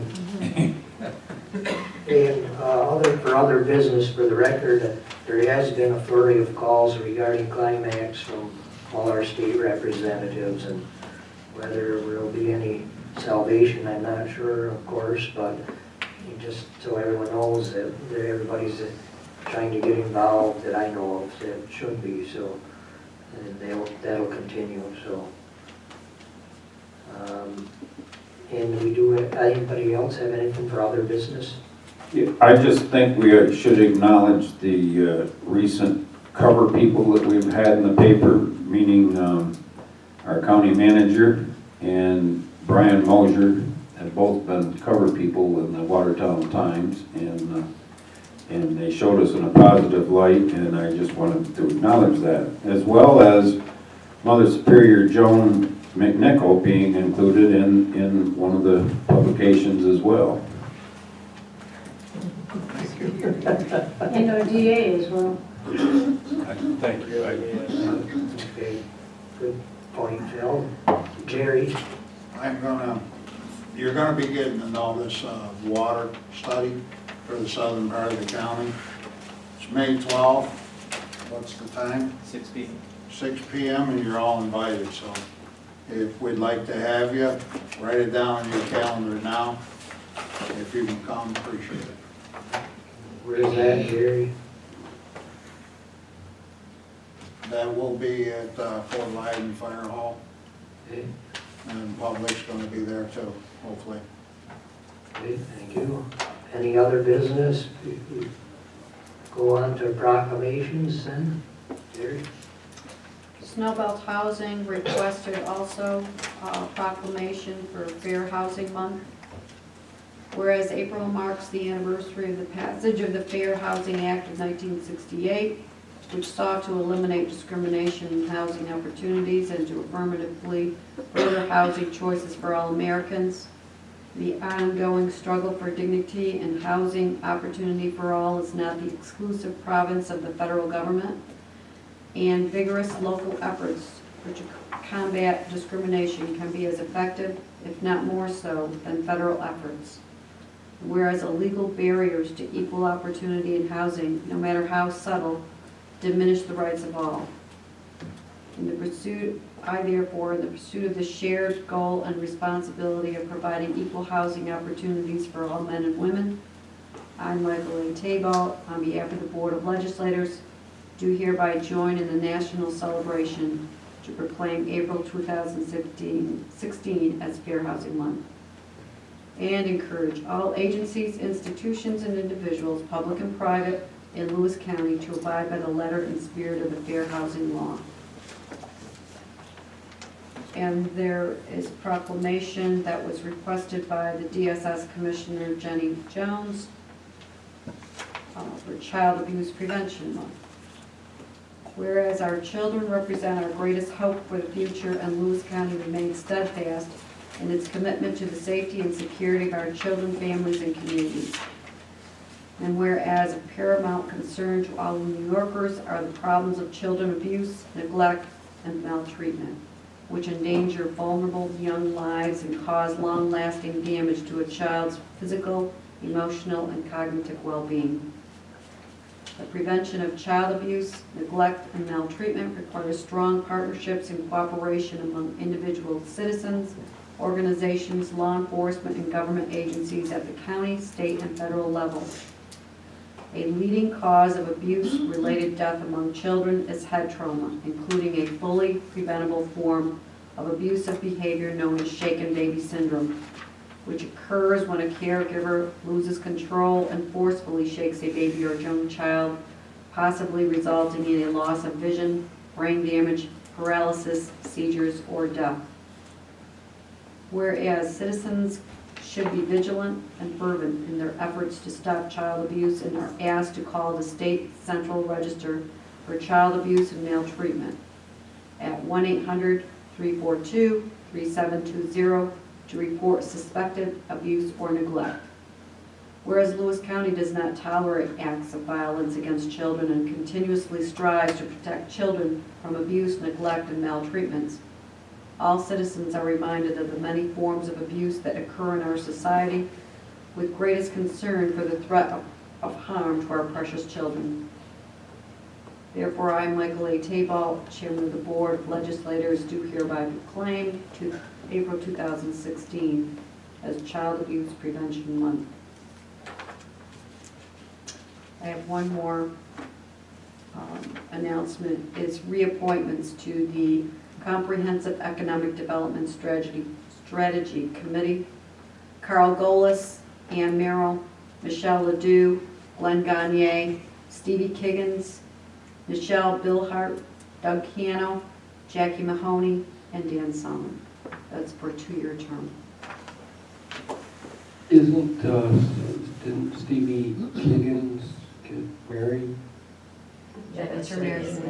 That was Stevie Smith Kiggins. You want to amend that to Larry? I think I'm done with the matter. I didn't second. I was afraid he wasn't going to let married people on. Thank you for reading the proclamations, Terry.